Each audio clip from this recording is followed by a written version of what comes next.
Hi there, folks. Welcome to AV Rant. If you're seeing this, you're watching the behind the scenes version. In behind the scenes, the audio might drop out because we're just using Google Hangouts. There might be video glitches, and we're going to be talking about images that you won't be able to see, and that's all because this is behind the scenes. So we will put out a complete 2-hour video version that'll be all edited together. The audio for sure will be cleaned up, and you'll be able to see the pictures that we're talking about.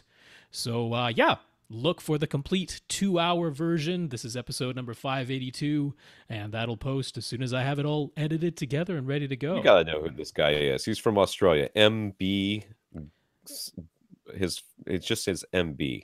But he lives in Queensland, Australia. Is that Chris? Because Chris said he was going to. Well, there's a Chris and there's a Shane. So I'm guessing that's Chris. Because I don't want to say his last name since we're now live. Yes, we are. It's very behind the scenes. So it's MB something. Starts with a G. Who said he's in Australia? Not Chris. All right. We're going to figure out who that is. And then there's a Shane as well. So Shane is, I don't know where Shane's from. Adriano is in Australia. Could that be it? M and B? One of those is Adriano? I don't know. His last name starts with an M. Nope. This is a different dude. So there's this one's from there's Chris New Zealand. And Shane for sure. Shane is from New Zealand. Yeah. And MB. I guess we just have to put just uppercase put M, lowercase B. That's what it says on here. All right. I can't, was Chris in there or not? I don't see Chris. Oh. Nope. Before that, MB's the last probably one was Chris. Probably. We could say that. I'll say probably Chris. Okay. That's who it is. All right, you're waiting for me, right? You can start whenever you please. Hold on a second here. Let me look at this. How can I tell how many minutes? Oh, 3 minutes. Okay. Welcome to another edition of AV Rant. I'm Tom Andry, and I'm here with Rob H. This is AV Rant. It's your home theater and AV questions answered. And, it was like 4 months of standard time, so get out of here. Get out of here, standard, 4 out of 12. Time for you to go. It's back to daylight saving time. Yeah. I just want to remind people that I used to live in Perth where they don't have daylight savings time, and it was miserable. It was miserable because you'd wake up and the sun would already be like a third of the way in the sky. You're what? We missed, and then you come home from work and it's like way past sunset, 5 o'clock. Nope, you missed it. You missed everything. I don't know. People in Florida are talking about getting rid of daylight savings time. I'm like, if you can make it work so it's not like that, I will get behind it. But other than that, leave it on daylight saving the whole year round. That would solve. That's what they're saying. That's what they're saying. But whatever. I don't really care. I just don't want to wake up with the sun. Like I used to wake up because it'd be so bright in my room. It'd be like daytime. It was terrible. Well, Jessica Jones came out, season 2. I didn't even know it was on the way. And then it was like, bam. March 8th. Yeah, well, there it was. I watched a couple episodes. I haven't gotten too far into it. I can't even say I really know who the villain is yet. They were saying it takes a while. That they were like, don't worry, there is a villain. It's just you'll have to wait to find out who it is. So. Yeah, it's just sort of like going on. And there's not a lot. I mean, there's stuff happening. It's interesting. And I'm engaged. So I'm happy. I'm also trapped. Like I can't move my feet. That's going to be a problem for a 2-hour podcast or hour and a half podcast. We are starting late. This is my fault. Dishes. That's it. A wise man once told me no one ever got killed while doing the dishes. Like, well, we have way too many questions. So I'm for serious here. If you need to cut out 11, I get that. Like go, but like I will go on for an extra half hour because there are too many questions. We're not even going to get through what was left over from last week. We'll see. Don't worry about that. Yeah. We can do that. We always do an extra podcast. Don't stress yourself out about that. But I probably will. And okay, we have to say this because it happened last week. I got an email from somebody right after last week's podcast, and I don't remember the name of the person. I'm not looking it up right now, but it was a very nice email. And he was like, "Man, you are exhausted all the time, and I feel like I've diagnosed your problem, which is that you have sleep apnea, and that's what's keeping you awake." And it's a very is very well worded and very well intentioned email to me about how tired I am and how my apnea is. I do not, in fact, have sleep apnea. Yeah, how would you possibly diagnose that while someone is in a waking state? But what I do have, though, is called sleep wife. And my wife wakes up at the slightest sound. And if I make that sound, she wakes me up to make me stop making the sound. So in essence, I have like sleep apnea by proxy is what I have. That is part of my problem, but my real problem is I have 3 kids, a job, and I'm doing this podcast from 9 to 11 at night, and I get tired like a human being might. So I thank you very much, sir. And I would mention you, and I'll try to figure out who he is so that we can mention him as part of our listeners of the week, because it was a very well written email, and I very much appreciated the care that obviously went into it. But we do want to thank our listeners of the week. Listeners of the week, people who support the podcast in some way. One of the ways you can support the podcast is by going to Wait, did I do the other stuff? I didn't do the other stuff. No, not the how to get in touch with us stuff. That's okay. We'll do that listener of the week first. Yeah. If you want, one of the ways you can be a listener of the week is by supporting the podcast financially by going to www.avrant.com, clicking on the Buy Us a Cup of Coffee link. There you can make a PayPal donation. PayPal takes your credit card number, doesn't tell us any of the digits, not even the first one. They might actually tell us the last 4. I'm not really sure about that. I've never looked. Bunch of stars. But it's mostly stars. And then they give us most of it, and they keep a little bit for themselves. So we want to thank Shane and probably Chris. Yeah. Because Chris, somebody from Australia named Chris, right, said that they were going to donate, and then we got a donation from Australia, but it was with the initials MB, which is in no way Chris. Yeah. So if your name is MB, like uppercase M, lowercase b, and your last name starts with a G, then thank you. And then Chris, we haven't seen yours yet. We also want to thank Shane, who's from New Zealand. So everything's from the other hemisphere. Down under. Yeah. That's right. So thank you, Shane. Thank you. Maybe Chris, maybe MB, maybe both. Yeah. Shane, thank you for sure.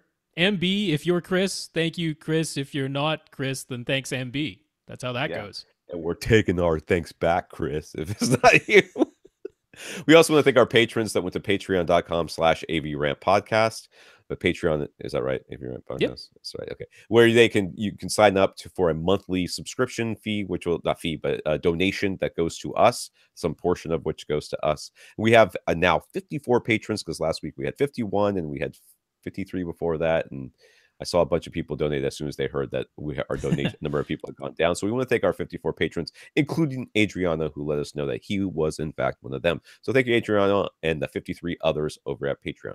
For sure. I really like to see that number tick up at patreon.com/AVRant podcast. So to all 54 of our patrons, thanks so much. Adriano, thank you for being one of them. All right. We also want to thank, if you can support the podcast any other way, just let us know how you did it, and we will thank you for it. So Chris let Accessories for Less know that we recommended them when he brought his Denon AVR S530 receiver for his sister. We had suggested a $200 Yamaha or more expensive Denon so as to get the very latest video pass-through support and usable audio setup, but he couldn't pass up the low price on the S530, and his features will be sufficient for his sister. I absolutely believe that's true. Chris also bought a motor price 9723 subwoofer, 9723, 972. I don't know. That's a stupid number. Subwoofer for himself. Although he got it from Amazon, and since that was cheaper than buying directly from Monoprice, I often find that's the case as well. Yeah, it's the whole shipping thing. Yeah, since Amazon has that down, and Monoprice, I guess their warehouse is smaller than Amazon's, which would make sense. But Chris, thank you very much for talking us up to Accessories for Less. Congrats to your sister. And yes, I'm sure the S530 will be just fine. If you want to run a 5.1 speaker setup, it will get the job done at a very, very affordable price. Dave and his brother Don were inspired by AV Rant and the We Watch Movies to start their own podcast. It's called the Movie Chatter Podcast, and it's their reviews of the latest movies in theaters, on disc, or on streaming services. They're including prominent links to us and the We Watch Movies on their website with some kind words about our shows. So thank you very much. I did see the emails passing around, like whether or not I was going to be allowing that. Listen, if you're not like selling porn, I don't really care. You talk about us all you want. In fact, I just don't tell me what you're telling. Just talk us up. That's fine with me. I got no problems with it. So yeah, I mean, folks, if you're looking for another podcast to do with movies, Movie Chatter Podcast, check it out. Dave, Don, thanks very much for the shout out and for being inspired by us and by Austin over at We Watch Movies. That's cool. Do we know that if Dave's podcast is safe for work? Have we listened to it? Oh, I didn't listen all the way through. It sounded at the beginning like it was fine, but who knows? Okay. Maybe they dropped some F-bombs. I have no idea. All right, so at your own risk. Boschko, which sounds like something. A detective. Or I was thinking like Johnny Depp might play him in a movie.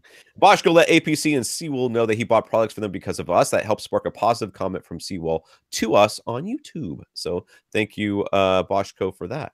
Yeah, Boschko, thanks for talking us up. I know he got some products from APC and from Sewell, and yeah, it was kind of cool to see Sewell reach out to us on one of our YouTube videos. So that's good. Get us known with more products that we like and retailers that we like. I'm going to sneeze, I think. I feel like it's coming. This is AV Rant, the podcast that answers your home theater and AV questions. So if you want your questions answered, all you have to do is ask. Ask by emailing us at question@avrant.com. You can go to www.avrant.com, leave us a comment there, facebook.com/AVRant podcast. It's very active on there. youtube.com/c/AVRant, where we'll only notice you if you start or end with Sewell, apparently, because everybody else we ignore. So don't leave us a comment there is what I'm trying to say. Ignore YouTube as a way of getting in touch with us. If you want to contact Rob directly, it's rob@avrant.com. His Twitter is @FirstReflect. I'm Tom @avrant.com. My Twitter is @avrant_Tom. If you only want to know things about when the podcast has been released or something, follow me, because I don't post anything on Twitter anymore. Not for any political reasons. I just kind of stopped. I got too busy. Our producer Austin, we mentioned him already. He has his Twitter's @Austin TEN Austin Pond. He will be answering our questions, or at least monitoring the question list and help putting that together. The question at avrant.com. Also has his own podcast, We Watch Movies podcast, which, funnily enough, it is not about watching movies. It's about watching plants. It used to be about watching movies, and then they was it? Saw something about. I don't remember. It was like the life of one of those Planet Earth documentaries or whatever. You know, where they do the super slow-mo thing about the plants growing. Stopped watching movies completely on that podcast. Now they watch plants. All right. They plant seeds, and then they watch them and then comment on how fast they're growing. And it's still We Watch Movies, though. That's the name. But they didn't change the name yet. Yeah. They're the glacier. I would say glacial with their change, but really they're more tree-like in their change. They'll get there. It just takes them 100 years to grow tall enough to reach the switch. Makes sense. All right, we got to get into this. We got. Let's just skip the news, huh? Is there anything really? There's only like the one news here. What is it? Yep, just news. Just that the new RBH Impression series, the second generation. Okay, it's out now. We'll talk about that. Okay. So, anyways, the second generation. It's got 3 models: the R5 bookshelf, which is a 5.25-inch woofer, the R515 center, dual 5.25 woofers, and can be used vertically. So it's an LCR. So you can either put it horizontally for a center or the sides, or you buy 3 of them. Call them your mains. That's and right. The R55 tower, which is a dual 5.25, 5.25 and mid-range, and 3 6.25 woofers. So it looks like they're going for output again. Yep. Prices are at $300 a pair for the bookshelves, $215 each for the centers, and $1,100 a pair for the. So these are quite a bit more expensive than the last. Yeah, I was a little bit disappointed to see those prices, because before it was like $750 a pair for the towers, which made them very affordable, good towers. Now it's crept up to $1,100, which puts them in. Maybe they got some steel in there someplace. Some hard competition in that price category now. And that's the standard Phantom Black finish. Yep. There's also a gloss black option that costs a bit more. There's been a surprise. Also, elite upgraded versions with aluminum drivers and different crossovers. RBH says the elite versions bridge the gap between the Impression series and the SV Signature series, meaning they're basically like the new MC series from RBH's old lineup. $480 a pair for the bookshelves, $350 each for the centers, and $1,750 a pair for the towers. Again, the gloss black is available as an upgrade. Yeah, so if you went for the elite towers in the gloss black, you're pushing $2,000 a pair at that point. I kind of like this. I'll be honest with you. I kind of like this center channel idea here. Yeah. I'm kind of for that. Yeah, and it's got the using it as offset LCR. tweeter, so when you lay it horizontally, the tweeter will be raised a little bit from the center line created by the three drivers. You usually put that one on the inside if you're gonna the tweeter on the inside if you're gonna use them as LCRs. So or left and rights at least. I kind of like that. $350. So you're looking at what, less than $1,000 for your front pair, right? Or about $1,000 for your front pair. So if you went what LCR for your front three, left and right, yeah. Well, that would be the elite version if they're $350 each. Yeah, I like them. I like that. I think that's. I mean, the M series used to be great. So yeah.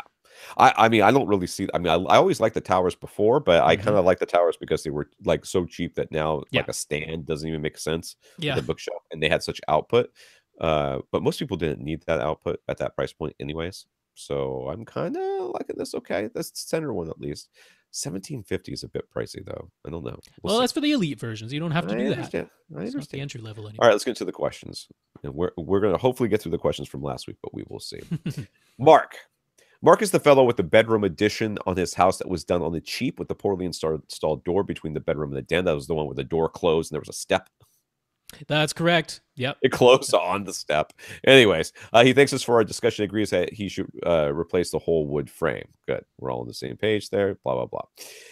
We mentioned that you should get a solid core door. Does thickness matter? What about any sort of design that is routed into the door surface? Would it be best the door to be a flat slab rather than having some parts of the door with thicker and some parts that are thinner due to the pattern of this? No, I don't care about that. That's not going to make sense. I mean, you're getting done. That's not. Don't worry about that. Like, yeah, I mean, they do have what are the doors? There's like the standard like 1 3/8 inch, and then 1 5/6 or something like that. Some that are slightly thicker than others. Yeah. Honestly, like, so he told us previously about the construction of his wall. Right. And his wall was like, he's like, it's hollow, doesn't seem to have insulation in there. One used to be an exterior wall, and they didn't even take down the stucco. They just put 2x4s right on top of the stucco and then a single layer of drywall, and that was it. But the wall doesn't seem to be the weakest point of the soundproofing. It seems to be his door. But honestly, it's the seal around your door. Right. That's the weak area. The door itself, granted, yeah, some sound will leak through there. But if you basically get any standard solid core weather stripped door, that's going to prevent the airflow once you have a proper door jamb, a proper like frame around the door installed, and then a solid core door with weather stripping. The thickness is not going to make a significant difference at that point, nor would any sort of pattern that's, routed into the door at all. I would highly recommend getting some sort of pattern because a absolutely flat door looks weird. Flat slab. It does look odd. Looks a little odd. Yeah, something similar to what he has right now, your standard interior door that has a little, square pattern in it. He's heard of people beefing up their doors by using a layer of MDF and green glue added to the door. Should they consider that, or would it be overkill? I think people who do that are ridiculous, to be honest with you. I mean, it's not okay. If you were to do an actual test, did that make a difference? The answer would be yes. But the fact that there's an air gap all the way around your door, that's unless it's blocking all the air coming in and out. I mean, we're talking about this like, okay, you should. I don't want you to hear from this discussion. You need to block all the air around your door, because it could very well be that the air around that space around your door is the air return for your room. Well, he gets into that a little bit later too. Right. So if you do end up like weather stripping everything and getting it nice and sealed and everything else, you have to have a way for air to get out of this room, or you're just going to stifle in there. It's going to be very, very uncomfortable and maybe deadly at some point. As far as beefing up the door, I mean, it's only going to make sense if you're also beefing up the wall. Right. If you're not going to do anything to the wall, there's no point doing anything extra to the door. Right now, we're trying to bring the door up to parity with your wall. If you're then going to beef up the door beyond what the wall does, well, now the wall becomes the weakest link in the chain. So unless you're going to do both, if you're going to double up on your wall with green glue and another layer of drywall as well, okay, maybe you could consider on the door. But again, it's going to be the air movement around the door more than going like penetrating through the actual material of the door itself. So yeah, I would say that's a bit of unnecessary overkill in this instance. So we mentioned a couple of times that he might want to take down some drywall and add insulation, and doing so would make a big difference. He was under the impression that insulation doesn't really block a ton of sound. So could we please clarify? Yeah, you were under the completely wrong impression. Like wherever you Oh, got that impression. well, I wasn't entirely going to say that. Well, I mean, insulation is what block. That's what every one of these absorptive panels are just a insulation thing that also tends to block sound. So does any sort of insulation block? I mean, any sort of mass does. Any sort of mass does. Yeah, it was mostly though because the reason I was saying it would make sense to take down his drywall and add insulation is because he described in his email to us that if he taps on the walls, they reverberate like crazy, like they're like thunk thunk thunk, like a Right. drum. I was Yeah, like, insulation will deaden that.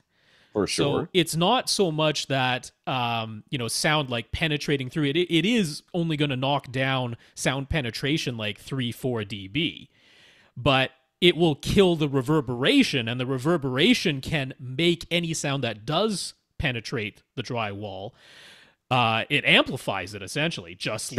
just like the body of a drum or the body of a hollow, acoustic guitar. You've got this empty reverberant space behind there, so any sound that does get into the bay of the wall now essentially gets amplified because it's ringing around in there. So Right. that's what the insulation will knock down. That's what will make a significant difference. His description of knocking on it and it sounding like a drum, that's what made me say, yeah, you probably want to get some insulation in I there. mean, you've actually. I know you've seen this before. If you've been alive and paid any attention when somebody was beating on drums, you Yeah. absolutely have seen this before with bass drums.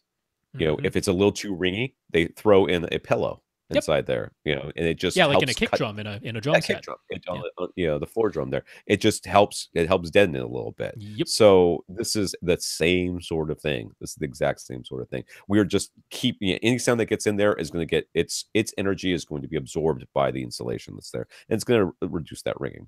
All of the heating and cooling in this house is done via split system ductless units, no forced air or air ducts. So no need for an air return, right?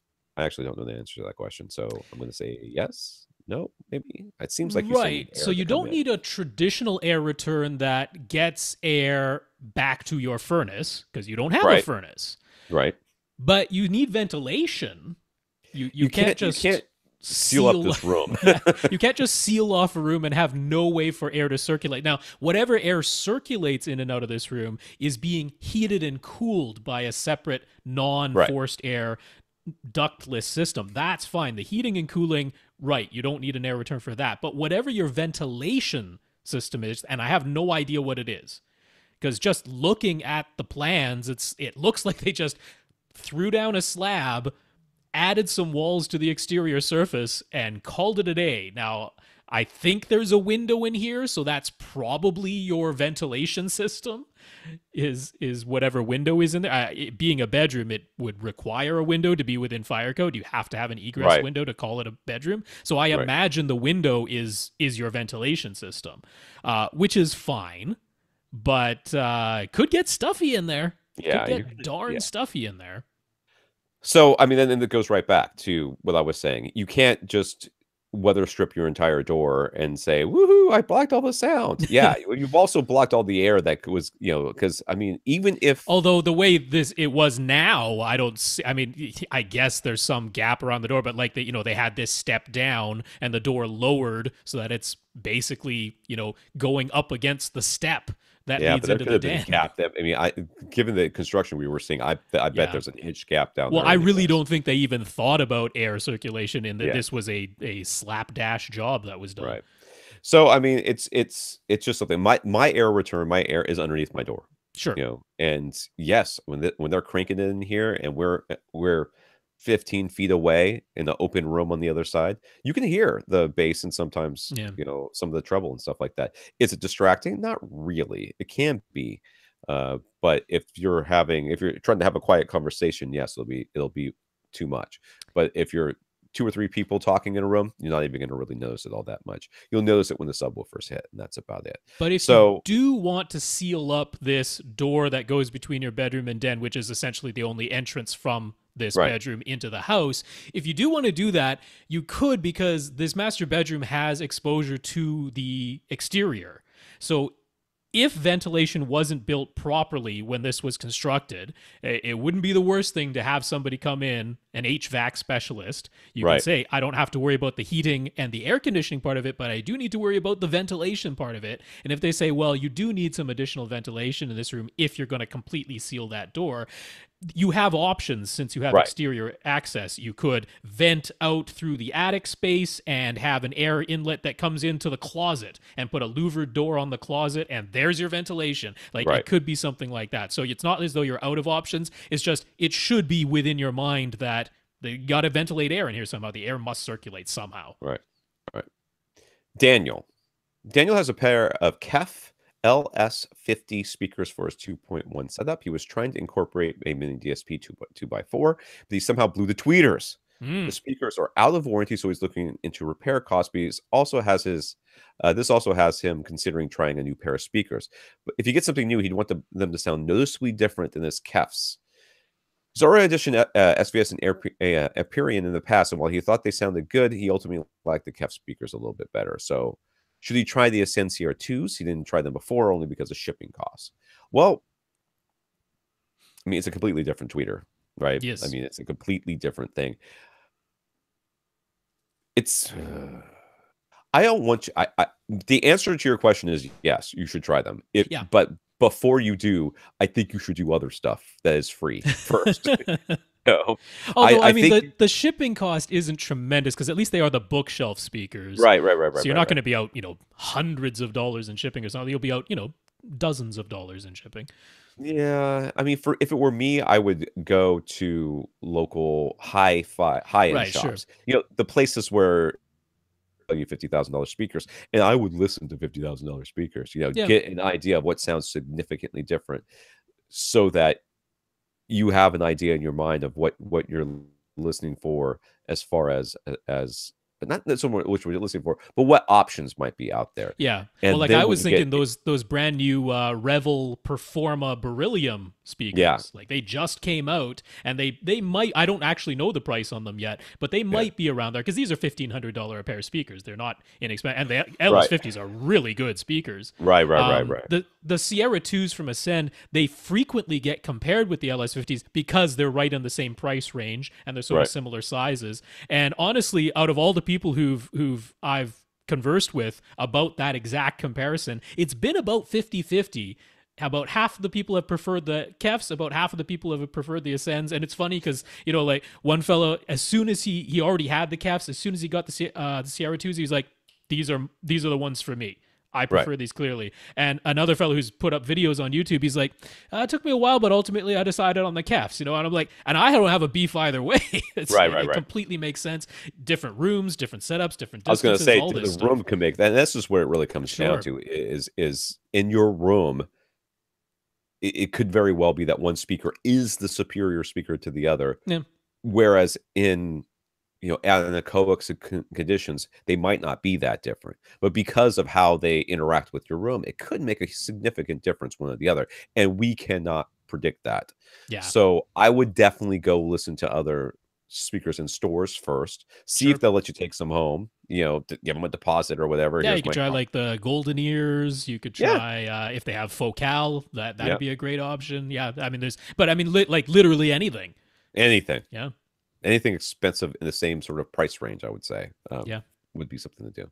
But then also consider, but I would do the appearance sort of last. And the reason I say that is because the Ascend, is because they it's going to cost money, and I want you at that point to be ready to purchase. Yeah. I don't want it to be, I don't want it to be, I tried these other things a while back and I didn't really like them. Now I'm going to try this because you then wouldn't have exposed yourself to the rest of the stuff. Expose yourself to the rest of the stuff first, come back to this at the end and say, okay, now that I know sort of, I have some more experience, I know I'm more ready to buy, I'm more sure of my purchasing decision. And now let me listen to these and see what I think. So that's sort of how I'm coming to this. So he has a pair of Stax L700 electrostatic headphones, but the left and right channels are imbalanced and hitting, like they need a special headphone amplifier. The Stax amp that he owns does have separate left-right balance controls, but the imbalance between the two channels is not linear. If he changes the master volume, he needs to readjust the channel balance every time. They don't seem to be service centers, and again, they're out of warranty now. So any ideas? Yeah, this one was like literally my only idea was get in touch with Stax or call David Jansen maybe and see if he's got any ideas, because I mean the man's dad invented electrostatic speakers, so and he's been working with those. Does he do headphones though? He doesn't, but that's not what I'm saying. I'm saying get in touch with him and say, I've got these headphones. This is the problem I'm having. Is there a way for me to get these fixed, or do you know somebody who would work on these? Because he's super nice dude, and he would. Okay. I mean, at least. The worst thing is like he's going to not respond to your email. Yeah. You wasted 20 minutes of your time, making sure that you use your and your right, there and there. So it's and it's. So that's my suggestion. Yeah, with something like this, yeah, the only idea I had was to get directly in touch with the manufacturer. There is nothing I would have in the way of advice of something to try yourself. There's no alternative like replacement thing that I could point you to, because the amplifier and the headphones need to go hand in hand when they're electrostatics like this.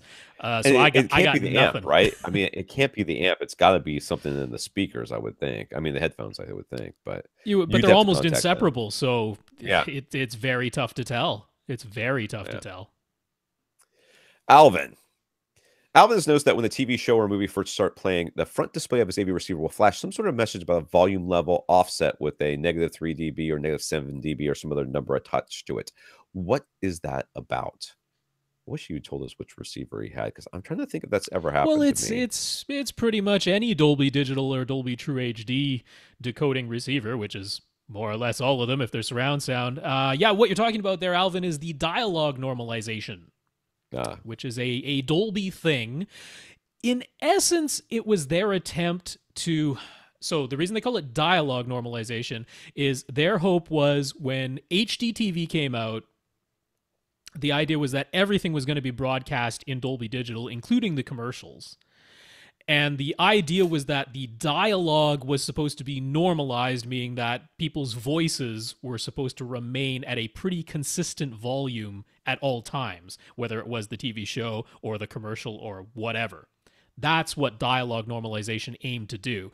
In practice, it isn't very effective, because the advertisers still wanted their ads to be louder. Even when the laws came in and said they can't be louder, they're still like, well, here's the threshold we're allowed, so everything is that volume with no dynamic range at all, which makes it seem louder. Right. They're still trying to get around that. So that's what dialogue normalization was attempting to do. In practice, it unfortunately hasn't been all that effective, but that's what it's there for. So he says there are a billion different listening modes and codecs. Oh, he's got a Yamaha. How do you know for certain that you're using the best one? Are there limitations based on that particular device or streaming service? Okay. Most of the listening modes, I mean, there's lots of different codecs that are out there, but most of the listening modes are BS modes made up by somebody down at the labs who decided that a rock arena sounds very reverberant, so there should be lots of church or jazz club or arena or any of those. Any of that stuff. If you see any of that stuff pop up, then the answer is you've gone to the dark side. You shouldn't be using that at all. So what is the best for certain? You're using the best one. Well, whatever's the most direct decoding of whatever it is usually what I would consider to be the best one. Now, your receiver should default to that, unless you've got this Rock Arena garbage on or something like that. It should be DTSX or Dolby True HD or Dolby Atmos or whatever with the surrounding. Now, your options there are some options within it. And a lot of times the options are cinema or maybe movies, music, and game. Right. Yeah, cinema mode. Movie mode, so like movie mode, music mode, and game mode. Yeah. Rob and I have discussed this a number of times on the podcast, and I think to my ears the differences are pretty negligible. But I think that objectively the game mode is the one that does the least amount of anything to the signal. Yeah, as which it is comes through. unintuitive. You wouldn't necessarily expect the game mode to be the best one, but yeah, it often is, because game mode attempts to keep the sounds in each speaker, in each channel, discrete. Right. The music mode tends to kind of smear everything across the front speakers. The movie mode is usually okay, but sometimes it adds even a little bit of reverb to the surround channels. Right. So the game mode tends to be the most discrete and the most faithful to the original signal, even though it is altering it. So there's kind of two sides to what I think is the best listening mode, because there is just playing the thing as the thing. If it's Dolby Digital 5.1, you can just play it as Dolby Digital 5.1. And actually, that's one area where I really like how Yamaha handles the automatic listening modes, because they have their mode that's just called straight.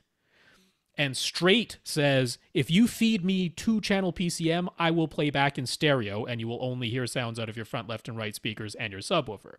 If you feed me Dolby Digital 5.1, I'll use 5.1 speakers. If you feed me Dolby True HD 7.1, I'll use 7.1 speakers. If you feed me Atmos, I'll use all 11 speakers. Right. But that's just the straight decode. Maybe you have 11 speakers set up and you're saying, I want to always use all 11 of my speakers, even if it's the signal coming in as 2-channel or 5.1 or 7.1. I still want to make use of all 11 of my speakers. That is your upmixing. And your upmixing is where the whole game mode comes in versus movie mode or music mode. That'll be in some sort of upmixing mode. You'll have usually those 3 options, and we prefer to use game most of the time.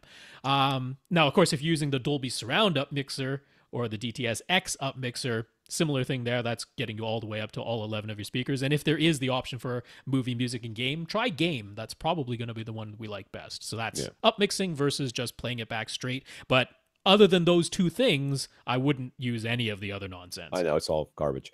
That being said, if you try movie or theater or cinema, or whatever that is, or music or whatever, and you like that one better, don't come trying to convince us that you're right, because we're okay. Yeah, we're fine with that. We don't care one way or the other. It's fine. And I've listened to cinema, I've listened to music, I've tried all 3 of them, and I've been like, they all kind of sound the same. I mean, they're pretty good. They're all pretty much the same. So he lastly asks,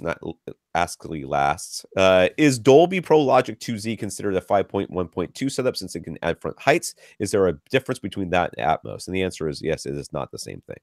5.1.2 is a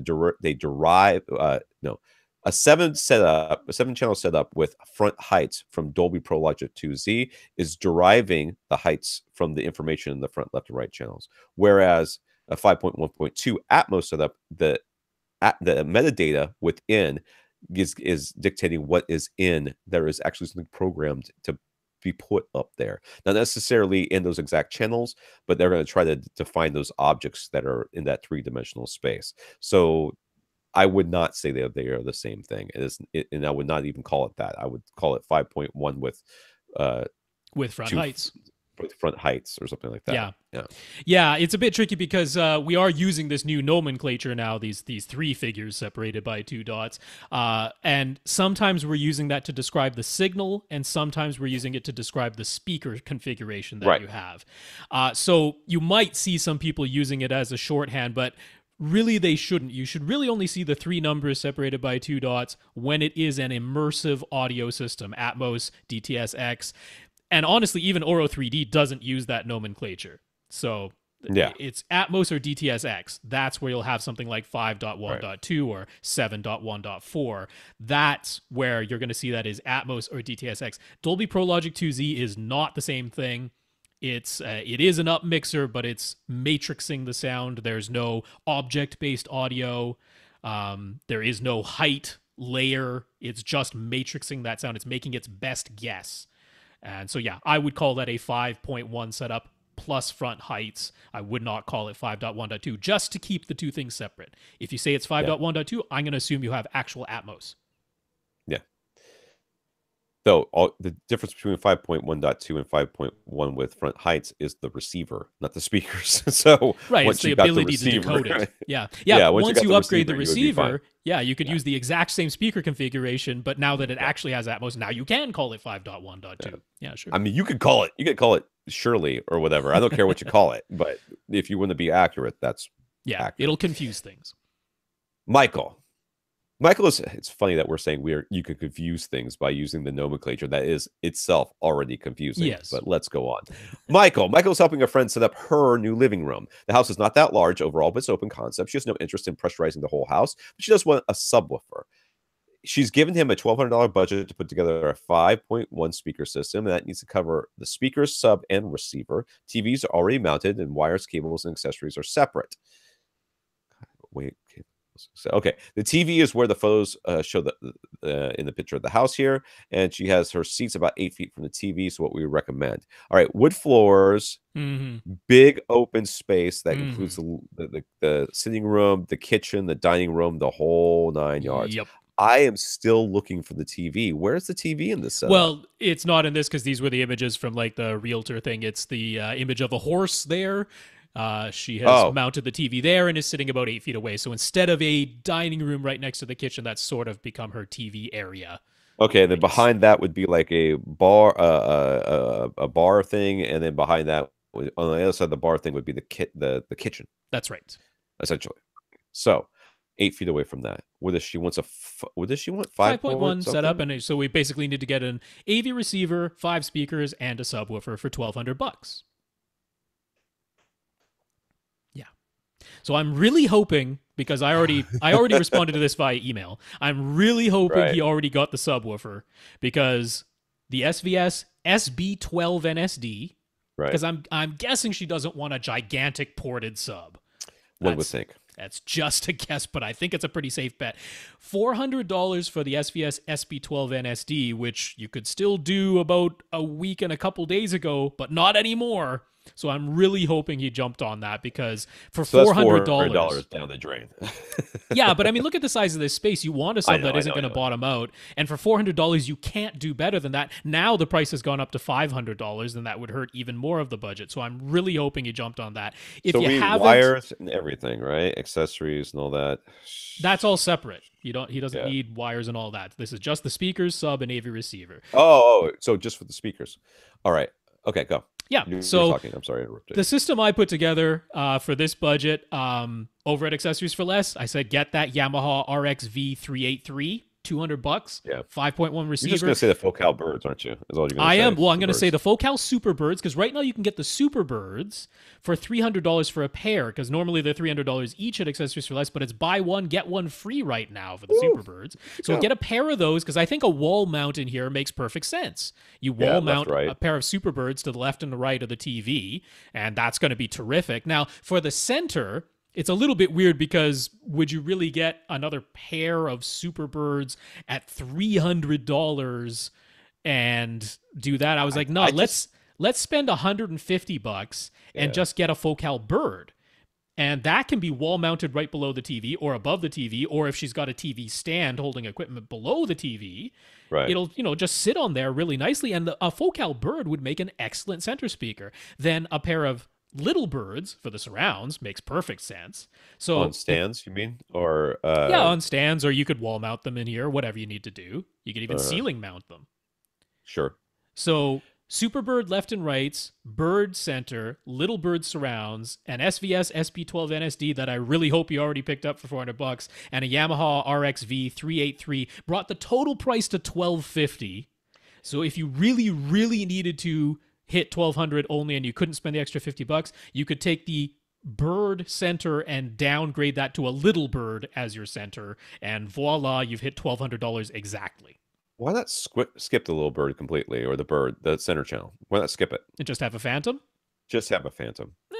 I'd like to have a center in here. Who knows? People might be sitting off to the sides. Yeah, I have a feeling she's not going to care. That's entirely possible. I gotta be honest with you. I have a feeling she's not gonna know there's one bit of difference. I've sat off to the side of a Phantom Center before, with the speakers. Kind of, if you make sure they're a little bit further apart, then right smack dab to the side of the TV, just cheat them out a little bit. I would also consider looking at in-wall options here too, depending on Oh, what she can do. So maybe. we've mentioned a couple of those around here before.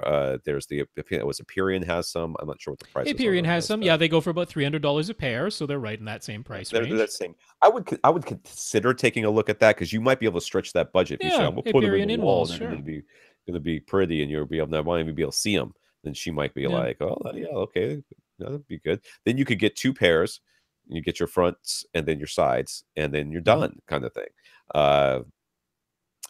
I think if this is representative of what her space looks like, I think in walls would be a better option. Though the Focal birds I could are back kind of that. industrial looking, anyways. So Yeah, they're really either way, nice, and they blend in when they're wall mounted. So yeah, I mean the other yeah, option would be what NHT Super Zeros for this price range. sure. I Yeah, mean that's an easy recommendation too. Those are even sure. smaller than the birds, so I mean she might like those as well. So give her the options. I mean they're all sort of kind of in the same price range. A pair of I think the NHTs are like 120 a pop, 125 a Yeah, pop, so they're like 125 a pop, so 250 a pair. 250 for a pair. Yeah. Yeah, you can do those all the way around. 4 or Yeah. 5 of those, I and mean, the NHT Super still be Zeros are the within. But closest to being a regular black box speaker. And yeah, then the Focal Superbirds and Birds and Little Birds are, a little bit more on wall design with the pivoting mounts. And then the Aperions would be in walls. So there's I 3 would. good options. If if she decides that she likes the in walls before you guys do anything, Hmm. like purchasing anything, figure out where the studs are. Yes, figure that would be a very good idea. figure out where the studs are, because you may say, okay, this one's speaker's going to be here and this speaker's going to be here. You're like, they're not exactly even, because I never do that. I never do that. I'm always like, oh yeah, put one there, Whoops. and then there's like a stud right in the middle of the thing. Figure out where the studs are. Just take yourself a second. Yeah. No. And if it's an exterior wall too, consider that as well. I mean, if it's like I couldn't do in walls in here. I think that exterior, the 2 of the walls are 3 of the walls are cinder block walls. That'd be a little rough. Yup.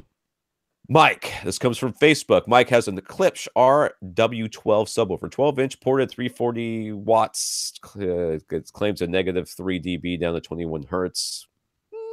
Maybe. And he's thinking he might like to upgrade it. He has about $1,000 he could spend. When it comes to subwoofers, is it as simple as bigger is better, or is it all dependent on this particular room size, configuration, and placement, the volume level he uses, etc.? It's funny. I don't think volume level has really much to do with it. People are always concerned about that, Hmm. but to me, like I like a lot of bass. Well, okay. Well, if you like a lot of bass and you live in a closet, you don't need a very big subwoofer. Yeah. So,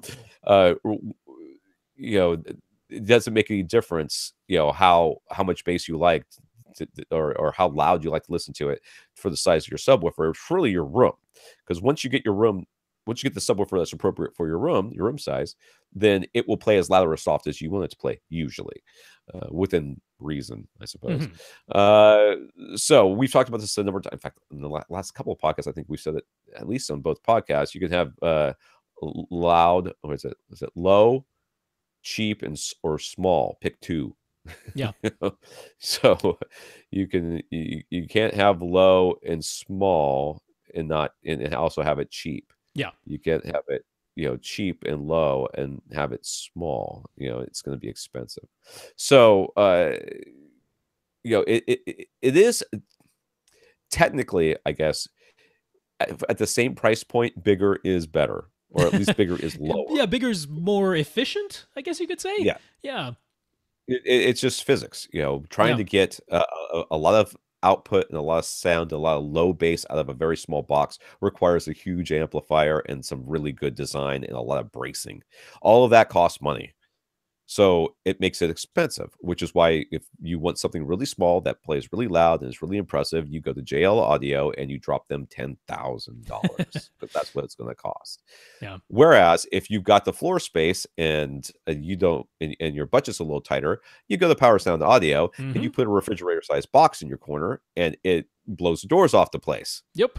But or HSU, similar thing. Gigantic box, big, huge ports, but a nice, affordable price. And then I think SVS kind of is the only sort of outlier in all this, in that you get low bass, you get an inexpensive price, and you get a reasonable size box. It's still big. I mean, it's still big, and the price is higher than Power Sound or HSU, so you've traded a little bit. You've traded a little bit of more money for a slightly smaller sound without giving up performance, right? But again, you had to pick two. You had to offset one with the other. You had to pay a little bit more to get a little bit smaller without giving up the extension. So what you need to know is the size of your room. Yes. And that's pretty much it, to be honest with you. And whether you care about more than one seat within that room. True. Yeah, because if you have a small room and you only care about one seat, I don't know how much you're going to, like, you could upgrade from this Klipsch, but if you have a small enclosed room and you only care about one seat, maybe you just want it that much louder. And yeah, we can do that. Go get yourself a vented Power Sound audio for $1,000. It will be louder than your Klipsch. I guarantee it. Right? But if that's all you want, I like to ask people. The two questions I want to know from people are their budget and how low they want to go. I mean, I do want to know the size of their room and all that. Oh yeah, but very important. Yeah. It's their, like, I'm standing in the room. I'm like, okay, how much money do you have to spend, and how low do you want this subwoofer to hit? Because if they're like, I don't care, I just want to play sometimes loud. People also say, I want to hit single digits, and it's like, but why? Well, I mean, and yes, I mean, that's a conversation you can have with them, but at least you know where their starting point is. Their starting point is, I want to hit 1 hertz. I'm like, okay, well, you're stupid to start with, because there is no 1 hertz in anything. I mean, it goes once a second. Why? Why would anything want to go once a second? Like, what sound do you think you're possibly hearing there? Even a helicopter blade won't be doing that. That's faster than that. Yeah. So, fine. I know that you want sub 20 bass is all I really want to know. Do you want sub 20 or do you not care? Because if you don't care, then that price point changes considerably. You can suddenly get a lot louder of a sub, or maybe cheaper of a sub, because you're not looking for that super low bass. If you're looking for that super low bass, then suddenly we're in a completely different discussion. But the other really important side of this is, like, we don't know a lot about Mike's setup. We know nothing so far. And maybe, I can tell. Maybe he's like, I've got this Klipsch sub. I'm sitting in my seat in my theater, and every time the kick drum goes off, I don't feel it in my chest like I'm expecting it. This is purely hypothetical, but maybe it's that. And he's going, so I want to spend $1,000 and upgrade my sub. Well, let's say that it's entirely possible, if that were the scenario. He goes and spends $1,000, gets a Power Sound Audio 15V, which out and out plays louder and lower than the Klipsch he already has, but he puts it in the same spot as where he has his Klipsch right now, and he still doesn't get any tactile sensation when the kick drum goes off because he's sitting in a null.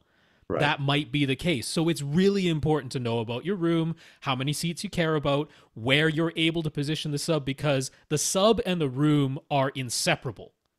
The bass wavelengths are so long that you are never really hearing only direct sound from a subwoofer. You're only ever hearing reflected sound. So it's as if you are inside the cabinet of the speaker. You can't separate the room from the sub. So we have to know, so is it just bigger is better? Not necessarily. You could get the craziest, loudest sub of all, but if you're still sitting in a null for where the kick drum is hitting, you're still sitting in a null, and nothing got better, no matter how much you spend, no matter how big and bad you went. So the room and the configuration and the placement are hugely important.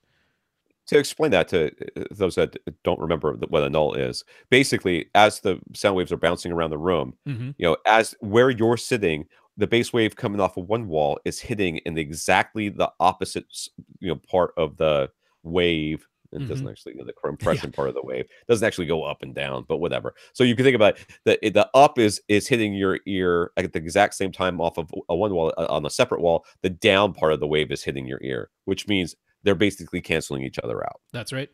So no matter how loud you make that, it's going to cancel itself out when it gets to you, no matter what you do. Now, if you move over a seat, it might be totally different. Suddenly you're like, my teeth hurt. I feel nauseated. What is going on here? That is why. Maybe now you're sitting in the peak where both ups are hitting at the exact same moment. Right. Yeah. And it's adding to it. You're like, the brown note. Yeah. So that's there's a lot to discuss here. But from your question, can we get you a sub for $1,000 that plays better than that sub? No problem. But I don't know if you want to buy it, and I don't even know if it'll help you. So come back to us with more information, and we'll help you out there, buddy. Brandon, A few weeks back, Brandon asked if he should send money that he really wanted to for an LG OLED TV, or should he save a whole bunch of money and get a Vizio? We ultimately said he should probably go for the Vizio, so he did.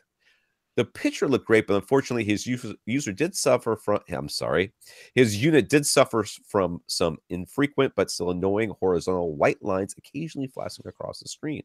On top of this, its Wi-Fi was horrible, and he had issues getting HDMI ARC to work when his previous Samsung TV's ARC worked perfectly. So he's returned the Vizio to Costco. So what should he replace it with? He's back to considering the LG OLED TV. Especially a refurbished unit to keep the price a bit lower, or he could go for a Sony, probably the X930E.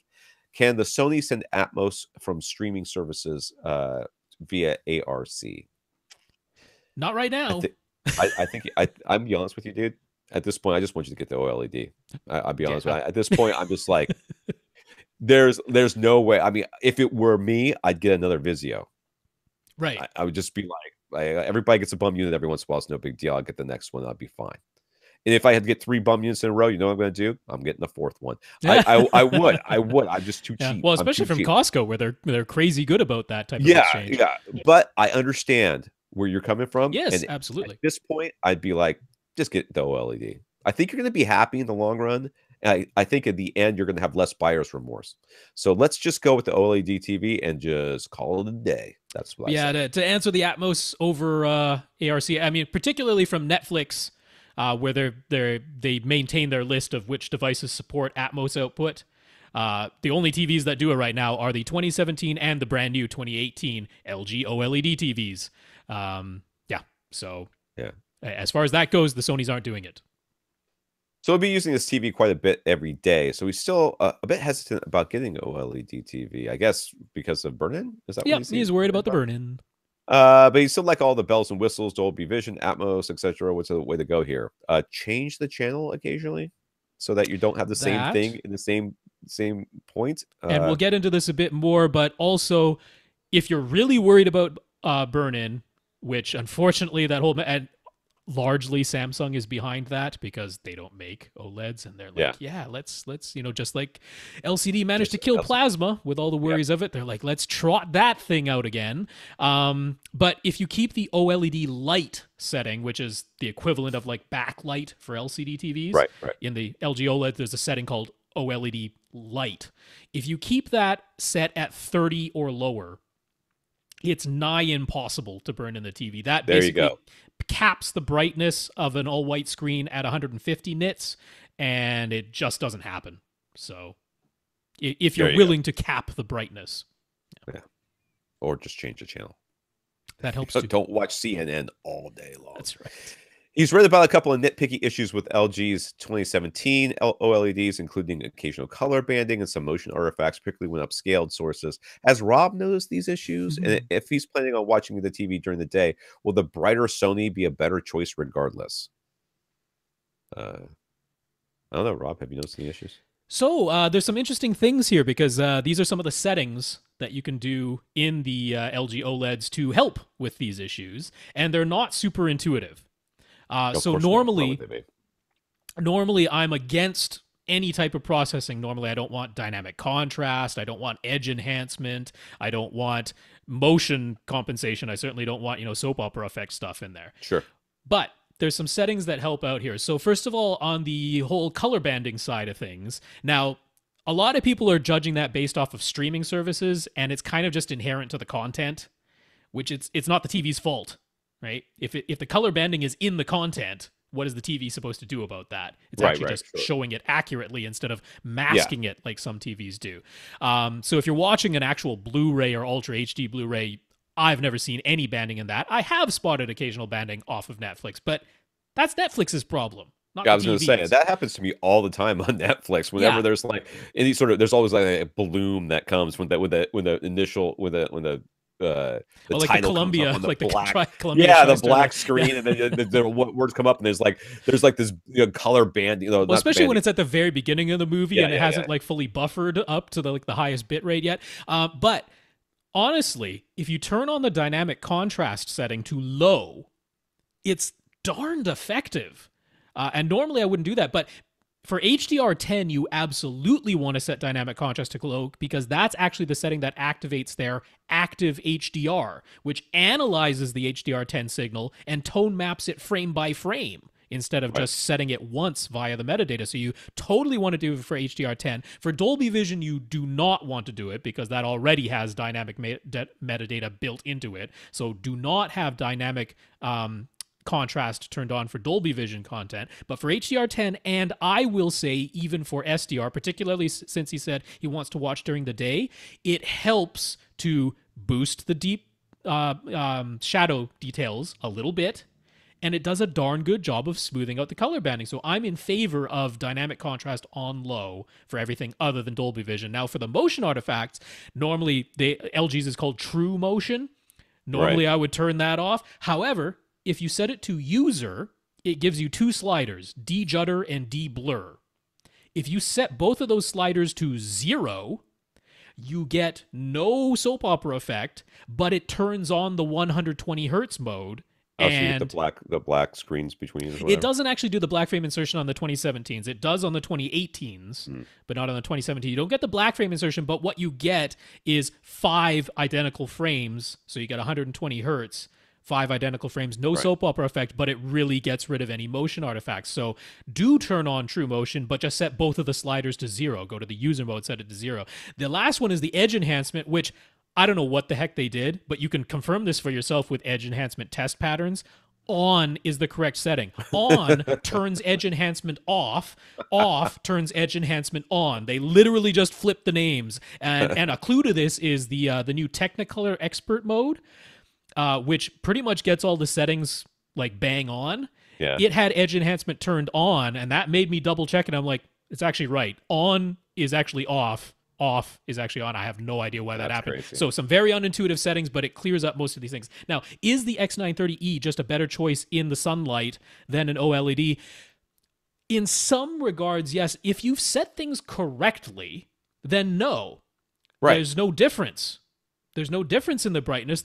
Even if you set them both to be 150 nits, which is acceptable instead of 100 nits peak, they're the same. The X930E can show some brighter highlights in HDR, but then you also get some haloing around those objects because it's an edge-lit LED backlit LCD television. You can't avoid some haloing around objects. The OLED doesn't have any of that. So it's only if you want like 300 nits for SDR, in other words, dynamic mode. If you like to watch in vivid mode, the Sony will be brighter. But if you're setting these things correctly, then there isn't a difference. It's only in those highlights, and you get halos around those highlights. So I'd still go OLED. So if he does go for a refurbished 2017 OLED, what is the differences between the B7 and the C7 series? I don't know this either, so go ahead. Right, so if it's the B7P and the C7P, the only differences are purely cosmetic on the outside. They have a different stand, and they have a slightly different frame. That's it. The B7A, so it's important to know what letter is on the end of the thing. The B7A does not have Atmos built in. Of course not. Why would they put an A on the end if it had Atmos? Right, yeah. Whereas the B7P and the C7P do have Atmos built in.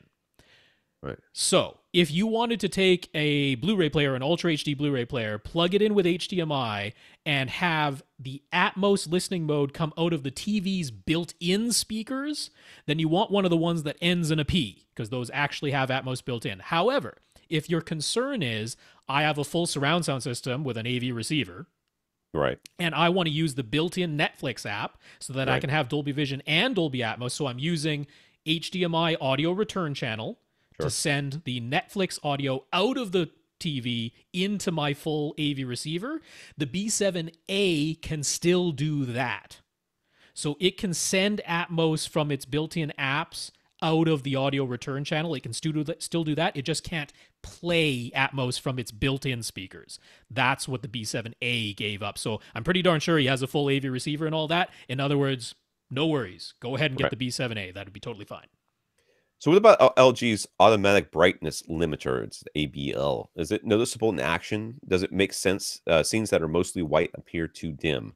automatic brightness limiter. I don't know that Yep. that seems like something I would have turned off, to be honest with Well, you. you can't. It's actually Oh, a protection mechanism, which is, let's say, a full white screen or a nearly full white screen right, goes right, up there, and you have set the OLED light to its maximum of right. 100, which equates to about 400 nits. After about 15 seconds, it'll lower that down to 130 nits. It says, I'm Oh, just not going to keep blasting out 400 nits of full white screen. It'll do it for a little while. But after a little while, it'll dim it right down to 130 nits and go, nope, not going to keep burning myself with this much brightness. And the right. same thing happens in HDR. If you keep that OLED light setting to 35 or lower, you pretty much don't see the automatic brightness limiter at all, because a setting of 30 is right around 150 nits. So it'll dim that down to 130, but your eye can't really see that difference very much at all. So if you keep the OLED light setting to 30, 35 or lower, because in a fully blacked out room, you'd want that setting at like 14 or 15. That's actually the correct setting, is like really Right. low. In HDR, it can happen, but in HDR, usually it's flashes. Yeah. It's flashes of light. It's not a sustained white at 400 nits. They just like that'd be blinding. Why would you do that as a content creator? So ultimately, no. If you keep the OLED light setting lower. All right, we could finally move on to somebody else. Pack Devil on Twitter, because apparently they didn't send us a real name. If you really want a projector, but you've got ambient light and some windows, what projector would be the best choice for under $1,500 and hopefully under $1,000 if possible? You're gonna need okay. This answer is twofold. One, you're gonna need a light cannon. Yes. I mean, if that's what you really want, if you're, and I don't know, what is some ambient light? Like, is some ambient light like it peeks through the bottom of a door, or some ambient light you've got windows at the back and like those plastic blinds that Right. don't really black that much light? Because there's a big difference in the amount of ambient light you got going on at that moment and the direction it's coming from as well. So I've reviewed some light cannons in the past, where mostly business class projectors. At this price, at that price point that you're looking at, $1,000 to $1,500, preferably under $1,000 is what you're asking for. You're going to be giving up a lot of features, including lens shift, which means you're going to have very good placement, or flexible placement. We'll put it to you that way. You got to be able to move the projector where it needs to be. You're not going to be able to put the projector where you want or what's convenient for you, and then have it shoot the image where you want it to go. Chances are you're not going to have as many options that way. You're also going to have to deal with fan noise. That's just something that in general is going to be the case. They're just going to be louder in general, but that's what you're going to have to deal with if you're going for something that's that inexpensive. Once you get higher prices, things get quieter, you get more options, and you get better black levels and much other stuff. So I know I reviewed an Epson a while back, right? Yes. What was that one? I don't remember what it was. It was I don't remember exactly. Series? Yeah, it was within the three, because they've had the 31, 32, 37, 36. I think you did the 3600. I don't feel like it was that. I thought it was I'm going to have to look it up. I can look it up real quick. But the one I would recommend you would be Epson's Home Cinema 3100. Now that's $1,100, so we didn't get you to under $1,000, but it is well under $1,500. I was saying under $1,500, preferably under $1,000, but $1,100, certainly within that price range. The Home Cinema 3100 is a nice, bright 2600 lumen, and it actually hits like 2500 lumens, even in a fairly accurate color mode. And it does have lens shift, so you're not even giving up on the placement flexibility very much for that one. If you step all the way up to the 3700, that gets you up to 3000 lumens. Ooh. But now you're getting pretty close to $1,500. That's the 37 is what I did. The 37. You did the 37. Okay. So that one's getting pretty close to 1,500. It's still within the budget you said. It's now closer to 1,500 than it is to 1,000, whereas the 3,100 is closer to 1,000 than it is to 1,500. But really the difference you're getting is just that even more light output from the 3,700. Yeah. And the 3,700 is it's a nice projector, Yeah. I mean, I can live with that for sure. It is a little bit louder than I'm comfortable with in the home theater, but it is not unbearable. It's not like it's chugging along the steam. And it still has lens shift and zoom. Yeah. Yeah, it's pretty decent. Yep. Ted, This is going to be a multi-question thing. No, just Nope. one. Okay. Ted had tried sitting in his back row so that he could get the good imaging from his legacy audio silhouette on-wall speakers that, for whatever reason, just isn't working well when he sits in his front row. But there are downsides to sitting in his back row, too. The surround effects aren't nearly as good in the back row. That makes sense. And the bass is imbalanced. He just can't get everything to lock in the way he wants. He isn't crazy about rotating his whole setup 90 degrees. It's still the same room after all, and it'll only make a small difference in the length of the room, and no guarantees will even work as hope. Is it time to hire a professional acoustician, whatever, acoustic guy? Yes. Do those people exist? Can you hire people to come in and do your room like this? Because I didn't know that was a job. Is that a job? Oh, yes, acousticians. Yeah, absolutely. They come in and analyze spaces as to how their acoustics react. They can some even do like full out what would you call it? Like waveform modeling. That sounds real expensive. I got to be honest with you. I honestly don't know. I've never hired an acoustician to professionally, measure one of my rooms, and whether or not they would actually nail down imaging, that's something I'm not sure about. I mean, they will nail down every form of reverb that exists in your room. They'll figure out exactly all the reflections and how the waves are interacting with one another. But imaging, I'm not actually sure if that's something they'll nail down. They might, but I don't know for sure that they will. There are two last things that I wanted to try that are big hassles. Because at this point, everything's a big hassle. We tried all the easy stuff many times over. So these legacy audio silhouettes, these are big, heavy, on-wall speakers. Right. But the last two, and we've kind of mentioned these already, but he hasn't done them yet because it's a big hassle. But I want you to take them off the wall. I want you to take them to a different, larger room. Some kind of stands, because they actually are deep enough that they could probably stand on stands of some sort. Get them on some kind of stands. Get yourself the same distance away from the speakers as when you're sitting in your front row in your theater. But now everything, your seat and these speakers, are in a larger room. Can you get the imaging to work in that situation? Because I want to find out if this is inherently the distance from the speakers. Okay. Or if this is a room thing. Because if you can sit the same distance away as you are when you're in your front row in your theater, if you can do that, but in a larger room and get the good imaging, we know it's something to do with your room. Right. If you confirm that, if you're like, I can be that same distance away and get the good imaging in the larger room, go back to the smaller room, sit in your front seat, have the speakers on stands instead of mounted to the wall, and now it's time to adjust the toe in and the distance from the wall, just like you would with regular tower speakers or regular bookshelf speakers. Because actually slide them across the wall side to side too. Even trying to separate them. Which that he has kind of done, because he was so concerned with the listening angle at first that he has sort of slid them closer and farther apart, but he hasn't done the toe in and the moving them away from the wall like you would do with a regular bookshelf speaker.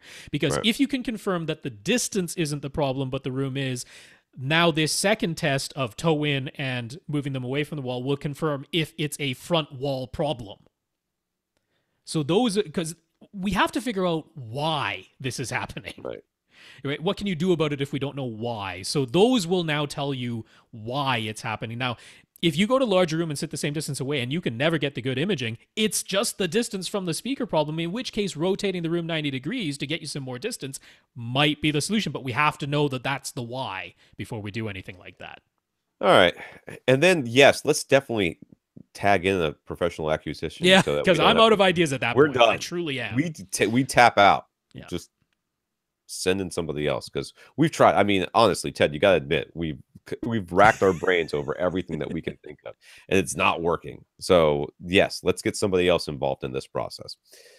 Mark, this comes from Twitter again, I think. Do Tom and Rob or Rob use corner bass traps? What would be the effect of adding corner bass traps to his room versus putting 3-inch thick panels on his walls? I do use corner bass traps. I have the tri-traps from Gick. I have 1, 2, 3, 4, 5, 6 of them in here. Now, I use regular bass traps that are 4 inches of insulation with a 1.5 inch air gap behind them, and I just straddle them across the corner. So they're not the like. That's what I did before I had the tri-traps. I did the exact same thing. So what's the difference? Well, the difference is across a corner, you get a lot of bass bouncing around in there. And as it passes through let's take, for example, Rob's trap. Sure. Let's pretend it's a 4-inch thick just panel, or your 3-inch thick panels. Okay. Yep. So you have a 3-inch thick panel, you put it directly on the wall, right? It goes through the panel, hits the wall, comes right back through the panel again. That space is 6 inches. It's gone 6 inches through this thing. Now, instead, what happens when you put it across a corner is it transfers from the sound energy transfers from passing through air to passing through solids. What is the solid? The trap. So it starts bouncing around that solid and it comes out the other side. Now it's passing through air again, hits the wall, bounces off the wall. All this is losing energy. Goes back into remember, there's some distance back there that's going, maybe a foot. It's bouncing around there, 12 inches, maybe 18 inches, depending on the angle. Comes back out, has to go through the panel again.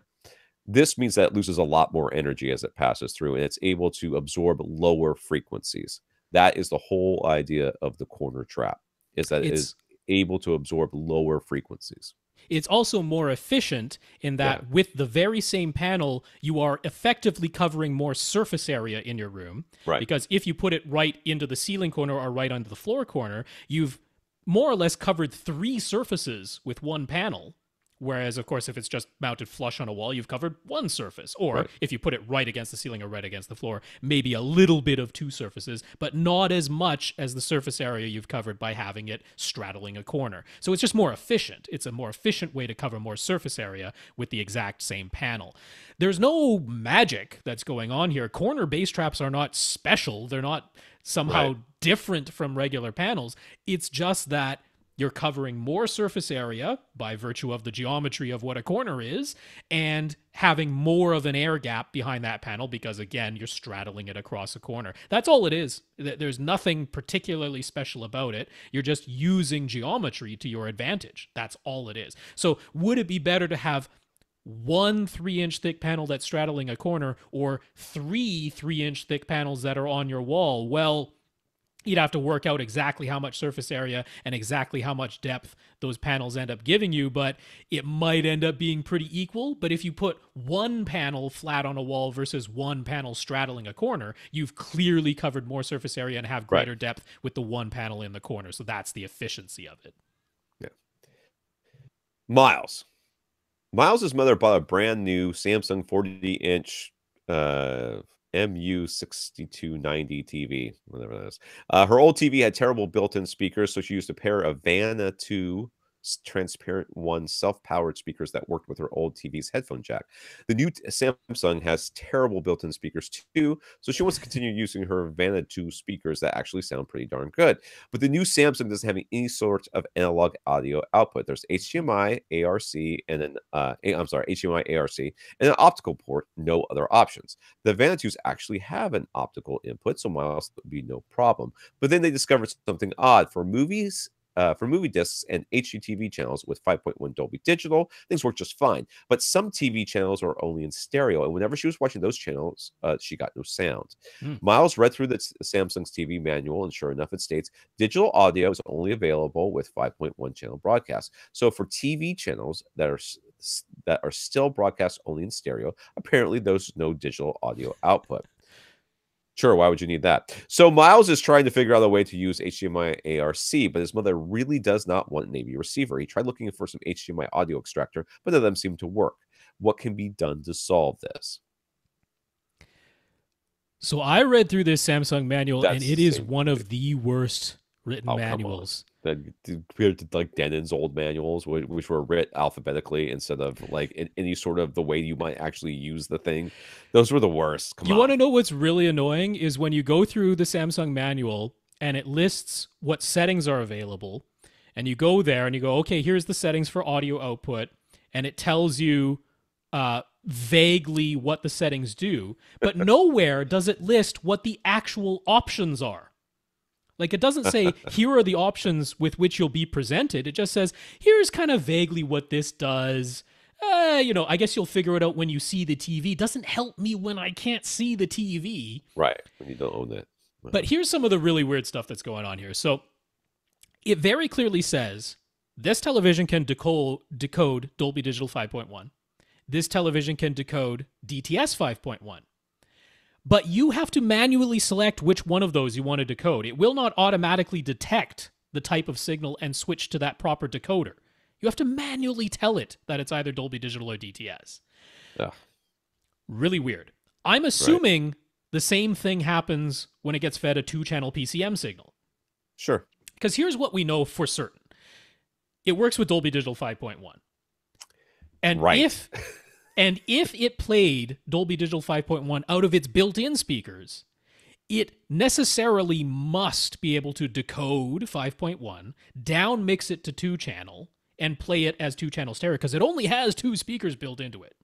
We also know that when his mom was playing something that was Dolby Digital 5.1, it was coming out of the optical port, going into the Vanuatu speakers, and she got sound, which means it was down mixing it to 2-channel. Right. Because the Vanuatu speakers don't have a Dolby Digital 5.1 decoder built into them. They're just a pair of self-powered speakers. So we know it can down mix it to 2-channel PCM. We know it can do that.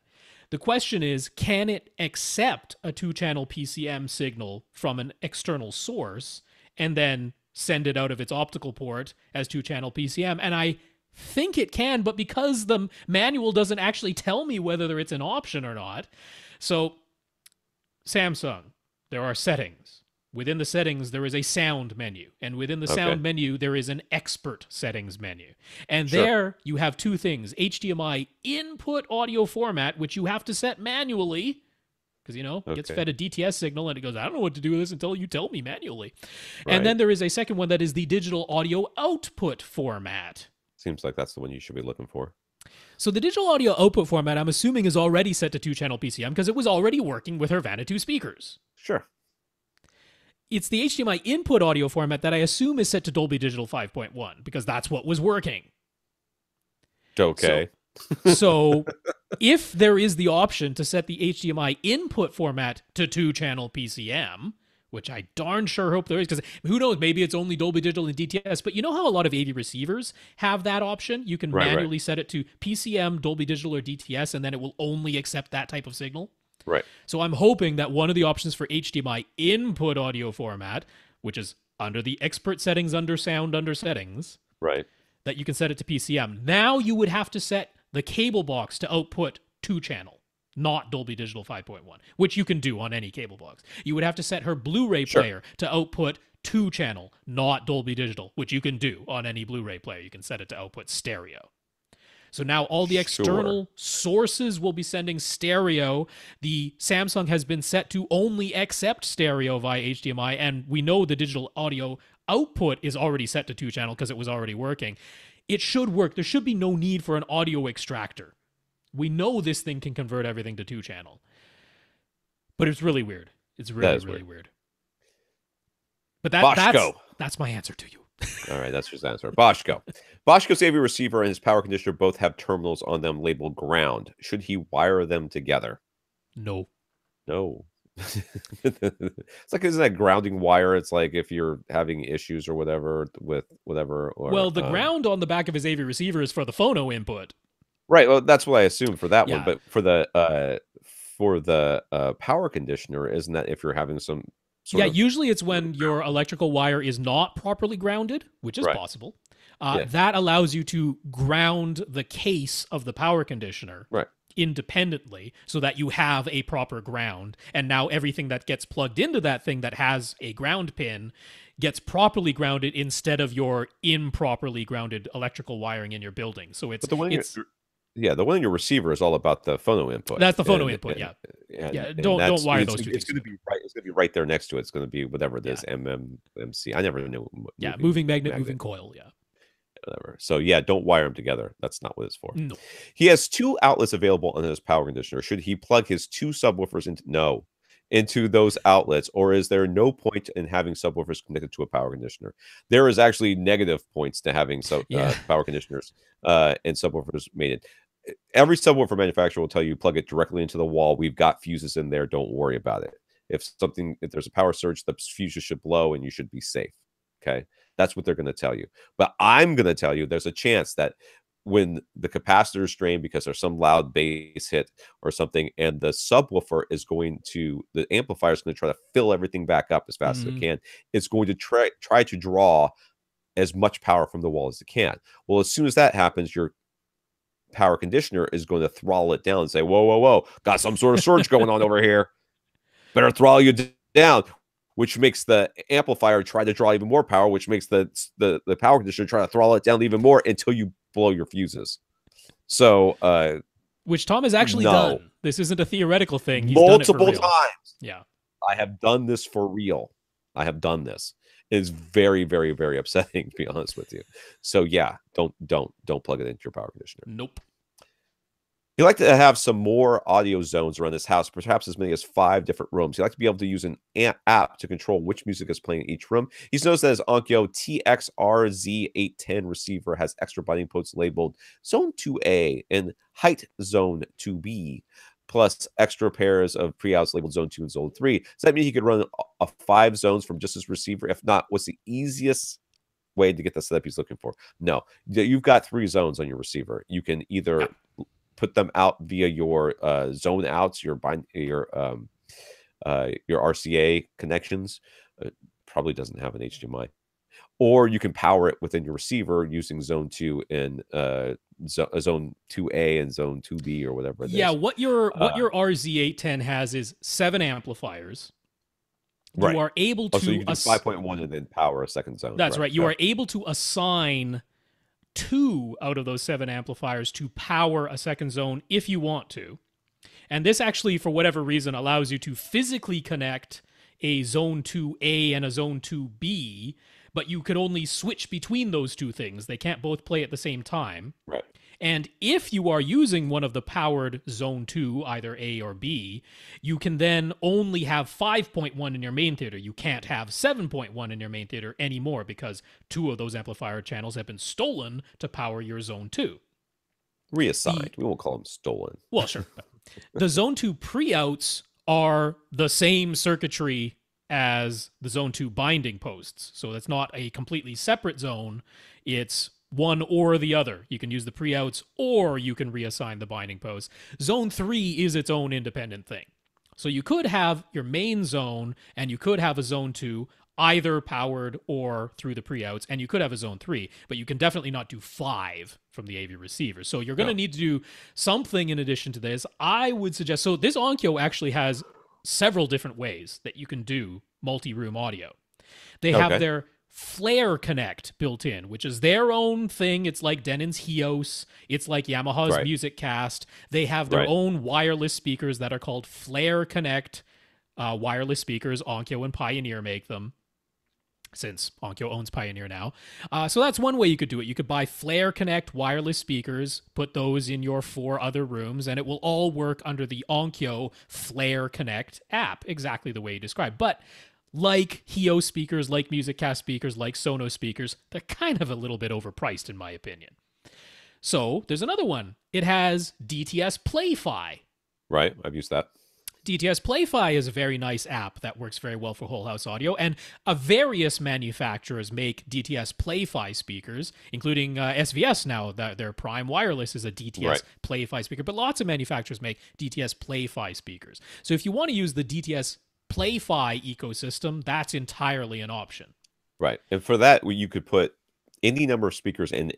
I think it's like something ridiculous, like 15 total speakers or something. I can't remember, but any number of speakers in any number of rooms. Assign those speakers names for each of the rooms they're in, and then make zones yourself. Yeah, you can group them. They can each be individual. Whatever you want to do, it doesn't matter. It's very flexible. It's extremely flexible, and it's also easy and intuitive. I really like the Play-Fi ecosystem, and this is actually what I was going to talk about before I saw all the stuff that you're going to talk about here.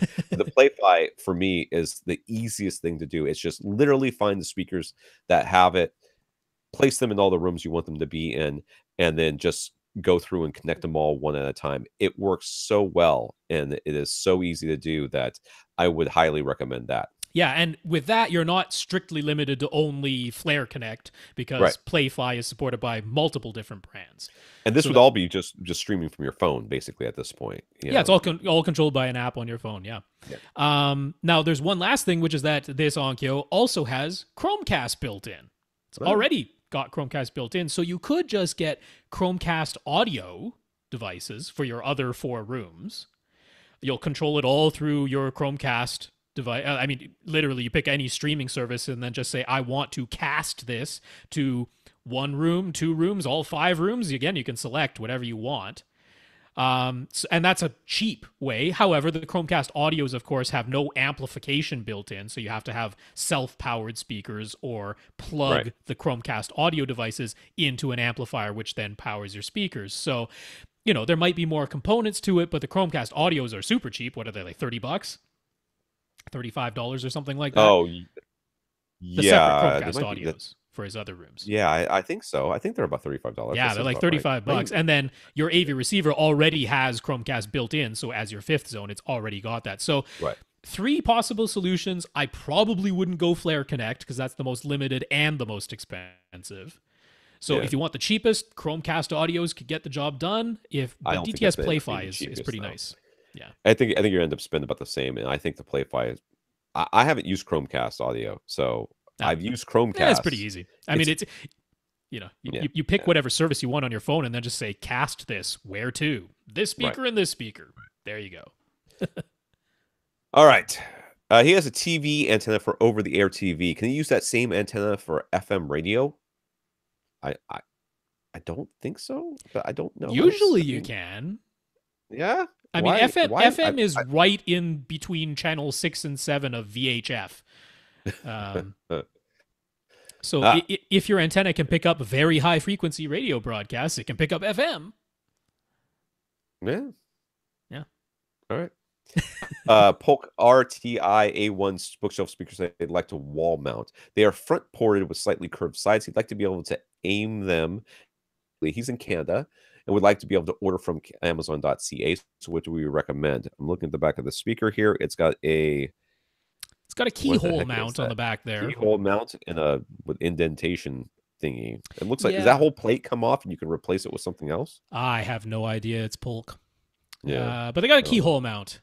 And since they have a keyhole mount, my number one choice, I would point you to Sewell Direct. Now, Sewell Direct is based in the States. Their price is listed in US dollars, but they ship to Canada directly. So you can order directly from the store. I know it's not Amazon.ca, but Sewell Direct. And they have some nice pivoting, tilting mounts that can hold, 22 pounds. And these Polk speakers are about 12 pounds, which is important because a lot of the cheapest mounts only hold like 7 to 10 pounds. Right. And these speakers are a bit heavier than that, but the Sewell ones are rated for 22 pounds. They work with a keyhole mount, so they work with what's already integrated on the back of your speaker, let you do the pivoting, aiming, tilting that you want to do. And if you get them from Sewell Direct, they're, a little over $15 American. Yeah, it's $15.95 right now. $15.95. So that is American, and yes, there's a shipping charge to Canada, but it's like $8 or something to ship it to Canada. So all in, I don't know, was it going to be $35 to $40 Canadian? I don't know. Somewhere in there, but those are the ones I like the best. So we'll have the link for it at AVRant.com, but it's SewellDirect.com, and it's their universal bookshelf speaker wall mount. Now, you can get them from Amazon.ca, but they're like $67 Canadian from Amazon. So it's kind of ridiculous. That seems expensive. It is expensive. It's silly. Now, Amazon does also sell B-Tech. B-Tech has the wall mounts that I like that are like the side clamping ones. That grab onto it. Yeah. Yeah, they grab on. And even though you got curved sides, they're not like super curved, and a portion of the front is where the thing would grip it. So those would work, but they're like $70 Canadian because for whatever reason, speaker mounts are crazy overpriced. I guess it depends on how much the shipping is from Sewell. It really is what it comes down to, right? Yeah, no, I looked at it's like $8. Too excessive, then yeah. Yeah. All right, PJ of the Absorptive Cats. I guess a cat. That is an absorptive cat.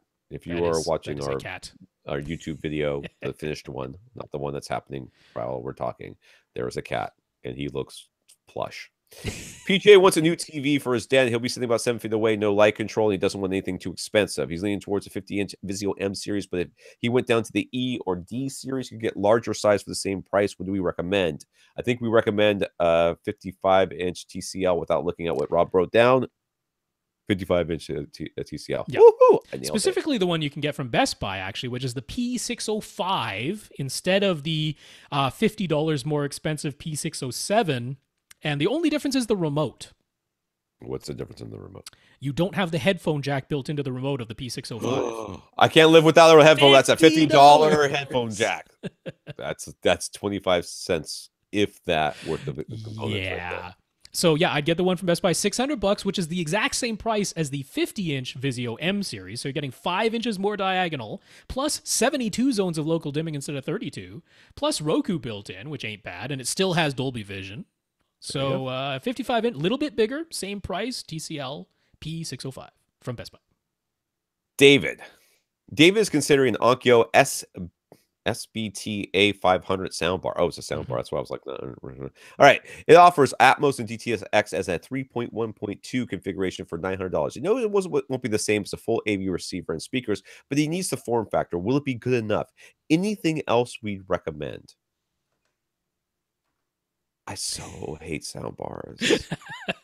And this one isn't even like your normal soundbar where everything's built into the soundbar. This one actually has like a separate kind of receiver unit that you plug everything into, and then you run one cable from that to the soundbar. Yeah, you know, I'm going to be honest with you, dude. I am more a fan of, okay, first of all, you know, putting racing stripes on a Pinto does not make it go fast. And calling something an Atmos soundbar does not make it Atmos.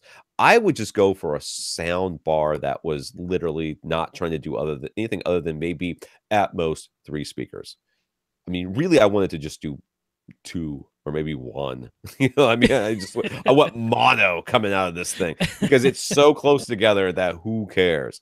But for me, I would stay away from anything that sounded gimmicky, like, oh, it's got this and that and this, and it comes with a subwoofer, and it's wireless, and it's got, you know, overhead Atmos speakers that don't actually exist, but we can reflecting off of the trying to reflect off the ceiling. Yes, I would stay away from all that. I'll be honest with you.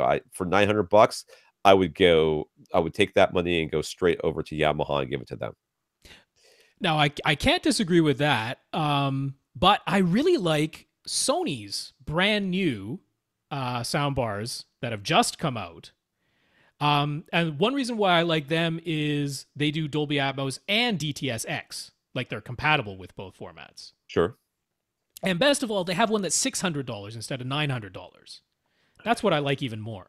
That's nice. Because until now, we haven't had a soundbar that can decode Atmos and DTS-X for like under $900. Well, $600, that's pretty significant savings. And it decodes. Who cares if it decodes this stuff? It does. I mean, what is it going to do with it once it decodes it?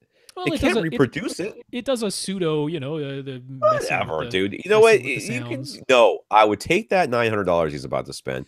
Go to Yamaha, get one of their DSP bar thingies. What are they called? The digital sound projectors. That's it. Yeah, digital DSP bars, and just whatever one of those that you can afford, because those actually can give you surround sound in a convincing way in more than one format. It will try to bounce it around the room. If that works, doesn't work, it can do the phase thing that kind of tricks you into thinking it comes from I can't sides. disagree with the Yamaha suggestion. That's a very good suggestion. If I had $900 to spend, that's who I would give my money to. I would if you want to spend less, I would spend as little as possible and get a sound bar that is trying to do nothing but give you sound.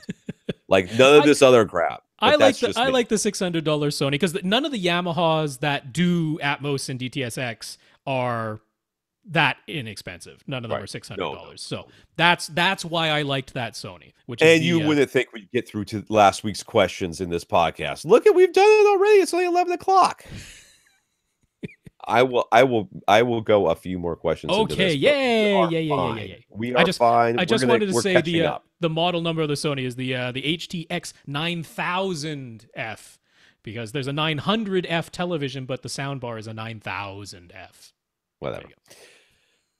Jonathan, As we mentioned last week, it's Jonathan's birthday this month, and he's looking to buy himself something nice. He set up his home office, so he needs some kind of music system. It seems like everyone else already has Sonos, and he wants something different. Should he consider a Devialet. Whatever. Phantom. He got to hear all three of their models in person. He thought they were very impressive, although they're also very expensive. He found a Sound Guy's review that was very much in line with his own impressions. So what should he do? If you like them, you should buy them if you can afford them. $3,500 for a mono speaker. For $3,500 for a mono speaker, I would take that money and give it to Kef for their what are they called? The LS50Ws, the powered versions of the LS50s. Versions. Clint loves those things. I do too. They're great. And they are beautiful. And I mean, I know this thing that you're showing us. I don't know if you're showing the picture. Oh, yeah. I mean, it's very unique looking. It's very unique. It looks like it's the eyeball of a robot that's going to somehow try to kill you. I mean, it looks like it's straight out of Portal, doesn't it? Doesn't it kind of look like one of the sentries from Portal? It does look like a sentry. Oh, my God. Where's the cake? Yes, I like the way it looks, but I will tell you, I would give that money to Kef right away. Oh yeah. If you want to spend now, if you don't want to spend that much, I'd take a hard look at SVS's new Prime wireless speakers, because DTS Play-Fi, it's got all the wireless stuff built in. And I bet they sound pretty good. Honestly, if you're looking for something that looks unique the way that this thing looks unique, I mean, you're not going to really. We're not going to recommend anything like that. But the Kef speakers, I mean, they actually do look really cool. They don't have a grill on them. They're kind of they have like a rounded grill. They're the concentric driver. Yeah, and they have different color options too. Do that? Well, let's see, I didn't even know that. There you go.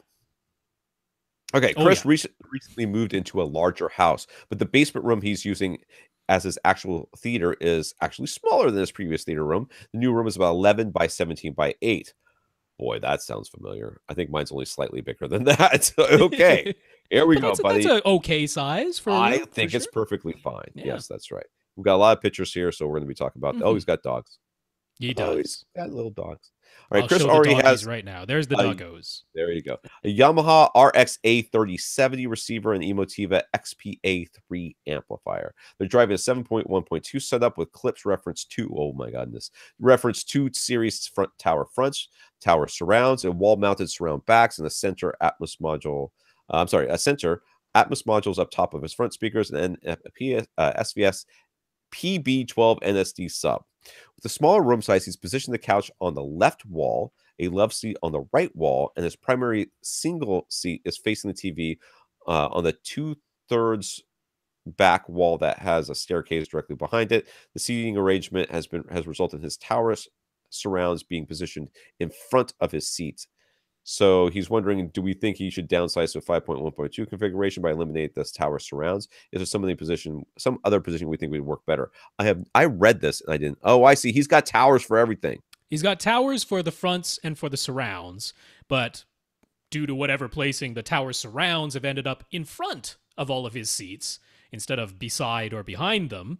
The tower fronts look fine. The upward firing modules on top of those tower fronts look fine. Why are they in front of the things? Why aren't they behind them? Yeah, no, I'm like, Why don't you just move them? Yeah, move the tower surrounds so that they're... Move the couches. You have to move the chairs closer to the TV so you can fit the speakers. Just move the speakers. I don't understand.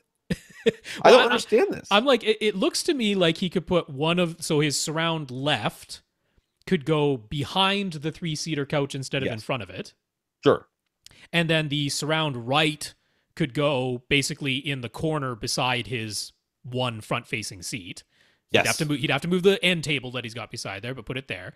And then repurpose the wall-mounted surround back speakers as like top middles or top rears, whatever you want to call them. Same thing, but go to a 5.1.4 Atmos setup instead of, not having 4 overheads. That's what I would do in here. All right. Given your existing speakers, I agree with what Rob just said. That being said, you should get rid of your existing speakers. That's what I think. What? I think I see no reason for him to have tower surrounds in any. Well, sure. It's just he already has them. Obviously, he does already have them. But what I'm saying is that you could get rid of those. Sell the tower surrounds.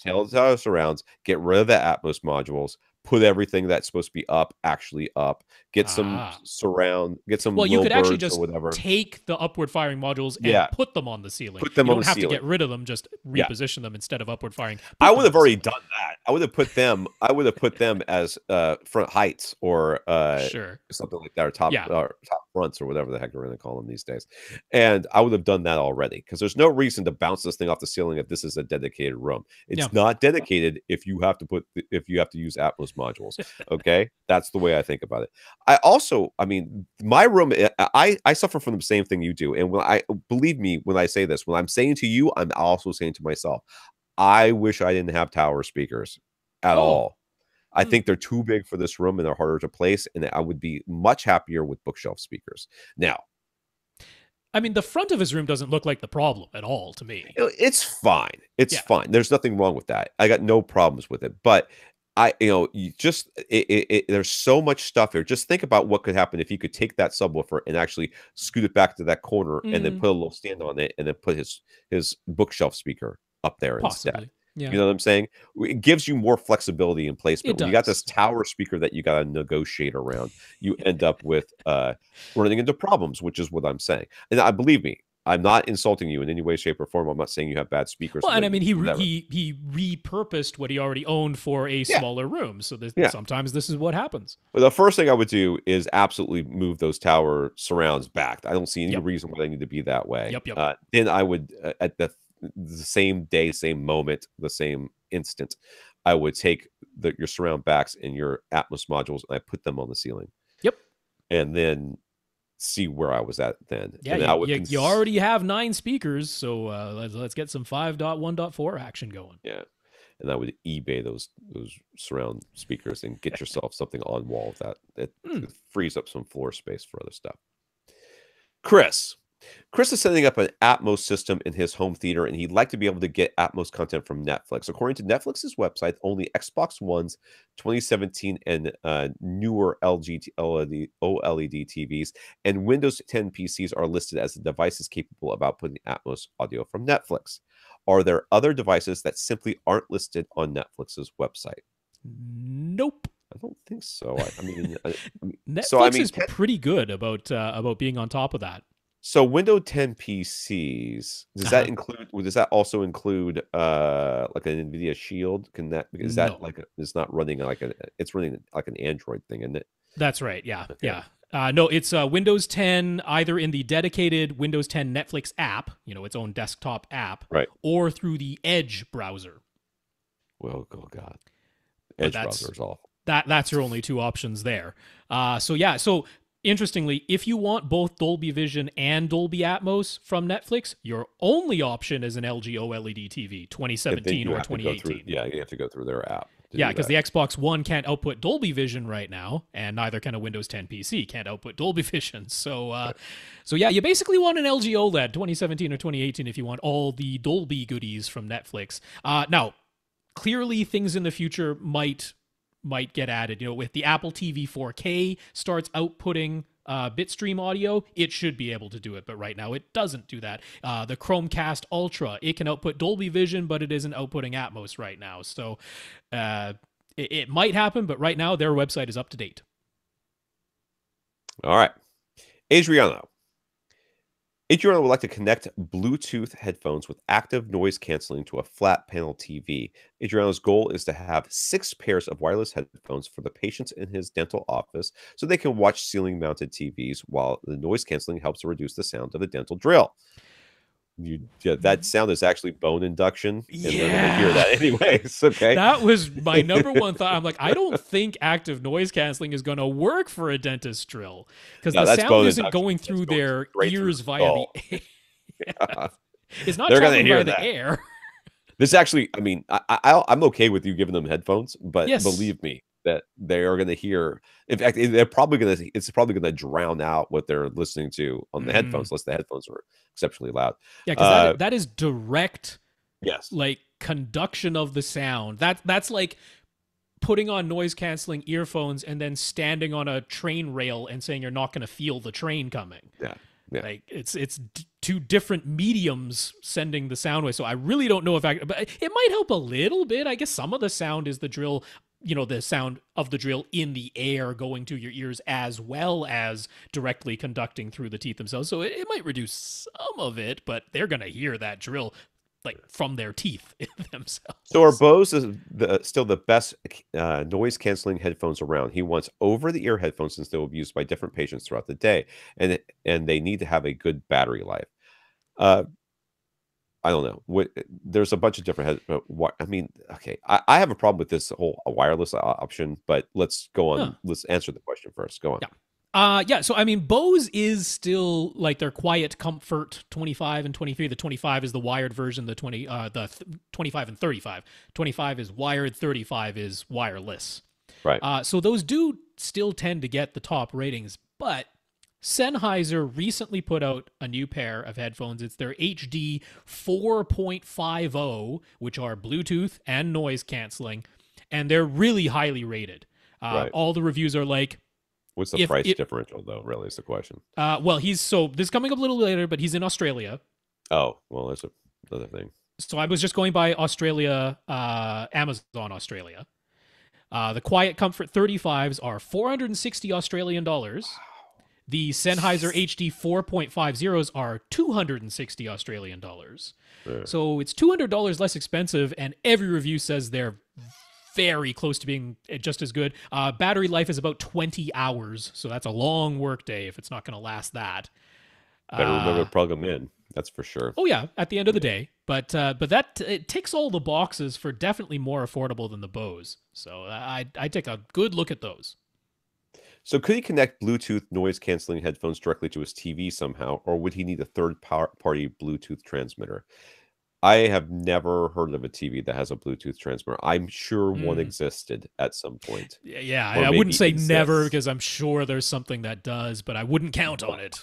I have not ever heard of such a thing. So yes, you will need to get some sort of transmitter. They exist, and they're not super expensive. And you're not going super far. I mean, it's going to be a little dongle that's going to hang off the back of the thing. So you're just going to make sure there's a good line of sight between your patient and the TV, which there should be. So and double check what the audio outputs on the back of your TVs are, because some of them have a headphone jack, some of them have an optical output. So just make sure have RCAs, right? Yeah, so just make sure that whatever Bluetooth transmitter you get has the correct input for whatever your TVs can output. But again, I just plugged Bluetooth transmitter into Amazon Australia, and plenty of options came up. And they don't have to be super expensive. So yeah, doable. Could he use a third-party Bluetooth transmitter and a Bluetooth receiver to plug in any standard pair of wired headphones? And the answer to that question is also yes. I mean, that those things exist. Yeah, you could. However, I'm thinking if this is in a dentist's office, I don't want any wire hanging down either side or both sides. Just to me, this is where I don't agree. I think that you could just like literally to the back of the chair attach the receiver and then coil the headphones right there with a hook, to hang on to the head things that plugs into that receiver thing. Then the person sits down, they put their head down, you take the headphones, you just extend them and then put them on their head. The wires are falling down behind their shoulders, they're never in the way, and you have it tied up right there. I think, and then your price for your headphones goes from $200 to maybe $75. Yeah. And I was like, Creative Labs, significant saving. Creative Labs makes a very good Bluetooth headphone receiver. So that Creative is usually available worldwide. They're a pretty big brand. Right. So he says, what's the most cost-effective way to get this whole setup going? 6 pairs of wireless noise-canceling headphones in 6 different rooms, keeping in mind that he's in Australia. Well, we've kind of discussed it. You're going to have to look into some of it. But, if it were me, I would be highly thinking about, and if you've got a friend or, I mean, I don't know how much flexibility you have in wiring. This could be like a hardwired thing too. I mean, it could literally be, I guess there should be a way of just running a cable from whatever outlet is out there down to the floor right behind the chair there, plugging in the headphones, putting them on people's heads. It's to me, you could do a wired solution. If you've got an easy, cheap way of doing that, a brother-in-law who's an electrician or a contractor or something like that, or just handy. Because this is not brain surgery. We're talking about a 3.5 millimeter cable for the most part, or Right. some sort of shielded RCA cable that's going up there. It's really not that big of a deal. That being said, if you're going to definitely go with the wireless and the Bluetooth, they're going to be in different rooms. So there shouldn't be too much interference, and there's usually more than one only channel. 30 feet. Yeah. Yeah. And if there's, especially with all the equipment and stuff you have in there, I'd be shocked if you could put them all in one room and walk to the next room and they would still work. I would be absolutely floored if that was the case. I can't walk out of my bathroom and have them still work, or to my bathroom for that matter. No, so, I got the distinct impression from his email that he was looking at Bose. If you were looking at that as your price point, then even just going to the Sennheisers, which are still not cheap, but very good and tick all the boxes. $400 a pop. Yeah. Yeah, it's almost half price. Yeah, $1,200 just for that. Let's do one more. Carlton. In Carlton's current house, he has 5 separate zones. Well, there you go. You can talk to that other dude. He has either a pair of tower or bookshelf speakers in each zone with 5 Sonos Connect amps to power everything. There you go. Deal with that dude. He's in the process of building a new house, and he wants something much more integrated and visually hidden. He wants in-ceiling speakers for each zone, and he'd like to keep the price of the speakers just about $500 per room, but he still wants nice sounding music and the ability to turn up the volume pretty loud, not just low background stuff. He visited a Sonance, just not Sonos, Sonance demo and heard 2 of their setups, one with a large 8-inch in-ceiling speakers in stereo configuration, and one with 5 much smaller 3.5-inch in-ceiling speakers plus an in-ceiling sub. The 5.1 setup sounds dramatically better than the 2-channel setup in every way. He wants that kind of sound quality, but the 5.1 Sonance setup costs $2,900, and he wants $500. Yeah, it's a big price delta. Maybe so they install $400 in-ceiling speakers in each zone, along with a Dayton Audio Sub 1000L, which is a distribution amp, to achieve something similar. Well, no, that's a subwoofer. The Sub 1000L is a okay. I thought okay. So he wants a subwoofer in the room. The Sub 1000L is a slim design 10-inch subwoofer that can be mounted to a wall or hidden under a sofa. It was one of the budget subwoofers top picks by Brent Butterworth. What speakers and what configuration should he go for? So you're going to need a distribution to make this happen. And I putting multiple speakers up there is a pretty good idea. Especially if you're going for loud. Yeah. And more even coverage throughout the room. My biggest pet peeve with really any distributed audio system is when there's, and this is what it was like in my house, there's one point where all the sound's coming from. Yeah. So you stand next to that and no one can hear anything. They're yelling at each other. You stand far away, no one can hear the music. So having a bunch of different speakers evenly distributed up there, even if they're all playing mono, is nice. Yeah. The subwoofers, they're just there to fill out the low end that this thing can't do. So, and it's kind of omnidirectional. I don't love the idea of putting it underneath a sofa. I got to be honest with you, especially people are going to be. He mostly wanted to do it like on or even in the wall, which I think is a much better option there, or in the ceiling. I mean, you got the rest. Yeah. Or like on the ceiling. It's got the bracket right there. You can mount it to stuff. This sub. So we talk a lot about the outdoor speaker depot thing, but I feel like this is not going to be good enough for what I know. I think he wants something a little nicer. So we already talked about Appearing Audio today, but those are $300 a pair, so it's $150 speaker. You could put, I mean, you're going to go over budget pretty quickly there. So what you got, Rob? Normally my go-tos here would be like Kef, but they're like, even their 5 1/4 inch one is like $170 now. Their prices have gone up a lot, and that's each. $170 each. So that's really not an option. So RBH, if you can get them, because RBH A600s, really nice sounding, under $100 each. That'd be the way I would go here for really good sound quality. That's a step above the mono prices in the outdoor speaker depots, but not as expensive as the Kefs or even the Aperions. The Aperions would be a really good choice here if you can get the budget up a little bit. Right. But the RBH, a little bit. He's got to almost 1.5 times per room easily. But the question is whether you're going to be able to get the RBHs, because we've heard from several people it's not necessarily the easiest thing. But I mean, they do have dealers all around the country, or people who will, ship it to you if you're out of state or whatever. So yeah, the RBH A600s. That's the way I'd go here. And then yeah, I would go ahead with that slim Dayton sub. Why not? Yeah, I think no real problems with that. Yeah. So his plan is to have the amplifiers for each zone all centrally located. What you're going to do is you're going to have a distribution amp that's going to have like a bajillion channels in it. Is what you're going to do. Well, usually 12. Yeah, and then you're going to be able to wire these things in series. Yeah, I'd go series. I'd still go series. And then that way you can, save on amplifier power and still get all the sound that you need out of these things.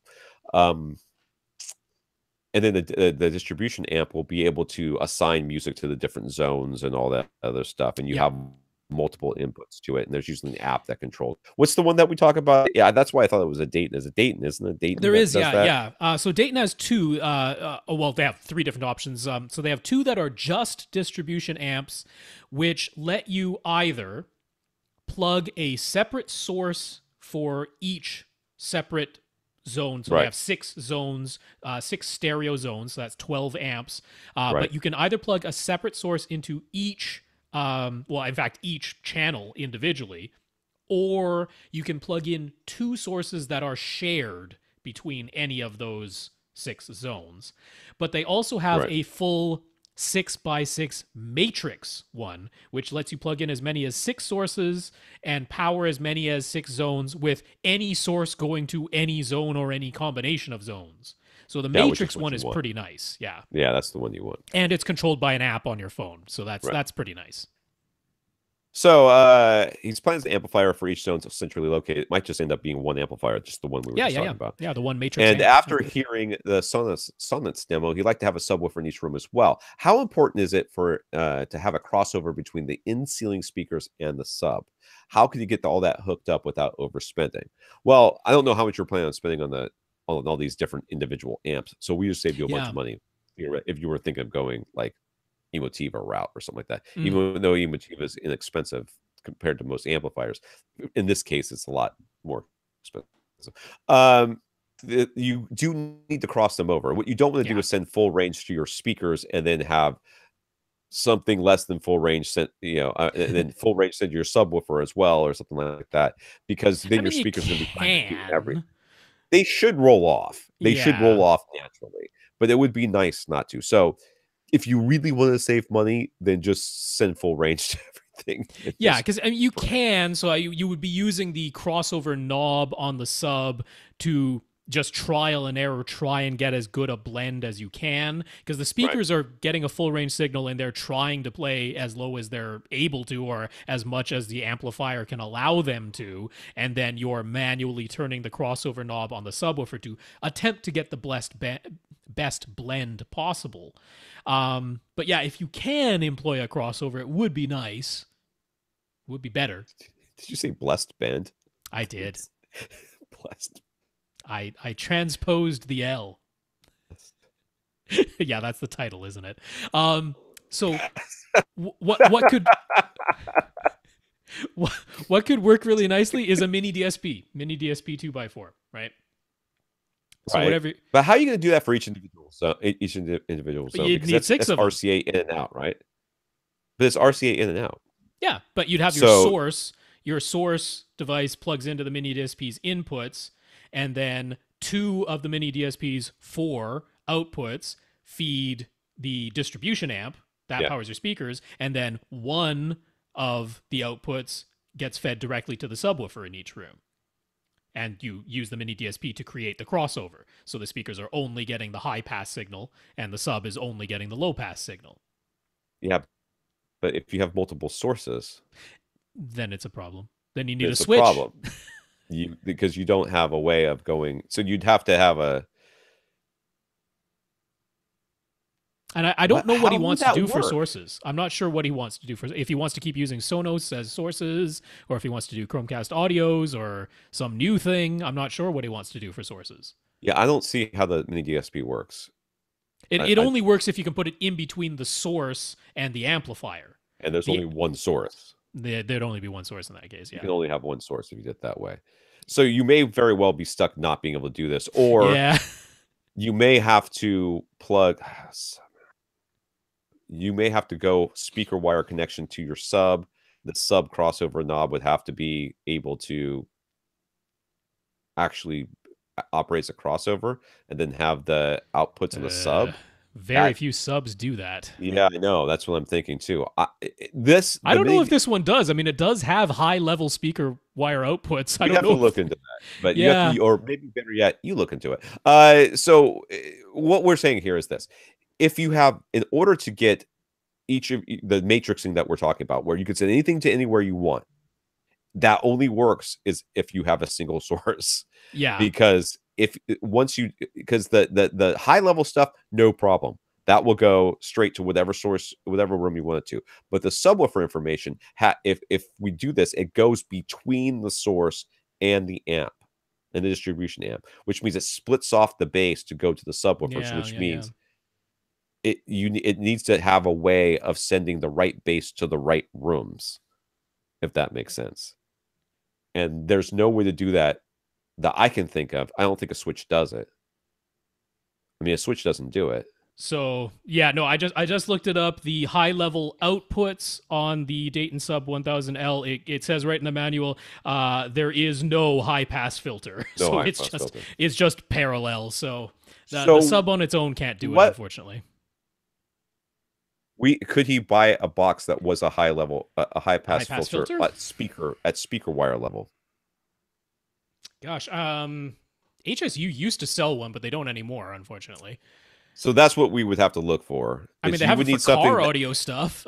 It's got to exist. I mean, it exists. It might look a little janky, but it's all hidden in a closet. It's going to be in the closet. I mean, it's going to be. But that's not even like a very efficient way to do it, because the amplifier already amplified the full level signal, and then you're just like essentially turning the bass into heat before it gets to your speaker. It's not really helping your amplifier. Yeah, we need the amplifier to have a crossover. You know what? Just run the InSync speakers full range. Honestly, it's like they're meant to anyway. At this right? point, that's kind of where I'm going with this too. At this point, I'm like, you know what? Don't worry about trying to have a crossover. Let the speakers run full range. Look at that. On our own podcast, we just talked ourselves out of the thing we said to do in the course. Well, I was just trying to figure out how it works with multiple sources, and it doesn't work. It doesn't work with multiples unless you have an RCA switch ahead of the mini DSP for each room. That's a whole janky thing, man. That would be janky. That would be a nightmare. It'd be like a harmony programming like spreadsheet from hell. It would be huge. All right, that's it for this podcast. Just plug your sources into Matrix and run them all full range. There you go. Run them all full range. That's right. Okay. That's right. So we have Terry G. Yeah. Who's left? Yeah, Terry G, Byron, Nick, Peter, Nelson, and Infinite Gary, who has a whole bunch of questions because of course he does. All right. Well, I mean, we used to call him Infinite Gary because of this Infinite Baffle subwoofer, and now it's for the questions. All right. This is AV Rant, the podcast that answers your home theater the AV questions. To get your questions answered, all you have to do is ask by emailing us at question@avrant.com. I want to thank our listeners of the week. We have Shane and maybe Chris, but definitely MG, who went to www.mb, whatever. I'm dyslexic at this time of night. 11:29, my apnea is catching up with me. No, she's in the other room. I'm going to start calling her my apnea. I've already told her. She's like, I'm your apnea. I'm like, yes, you are my apnea. Stop waking me up. MB. So thank you, Shane. Thank you, MB, for going to www.avrant.com, clicking on the buy us a cup of coffee link, and leave us a PayPal donation. Thank you very much. Yeah. Shane, MB. If you're Chris, thanks, Chris. If you're not Chris, thanks, MB. And thanks, Shane, for sure. And thank you our 54 patrons, including Adriano, who went to patreon.com/AVRant podcast and signed up for a monthly donation to this podcast. Thank you, gentlemen and ladies. Yeah, thanks so much to our 54 patrons. Thanks, Adriano, for being one of them. I want to thank Chris and Dave for talking us up to various manufacturers, including Accessories for Less, and I guess Dave talked us up to his listeners, as well as Bosco, who let APC and Swill know that he purchased because of us. So thank you, gentlemen. Yeah, Chris, very much hope that Denon S530 works out well for your sister. Thanks for talking us up to Accessories for Less. Congrats on the monoprice sub purchase as well. Dave, Don, I'm going to start listening to your podcast, so I'll be able to figure out if you drop a bunch of F-bombs or not. That'll be cool. Please don't. But thanks for the links on your website. And Boschko, thank you very much for talking us up to APC and and to Sewell. All right. For AV Rant, I'm Tom Andry. And I'm Rob H. Now go out and listen to something.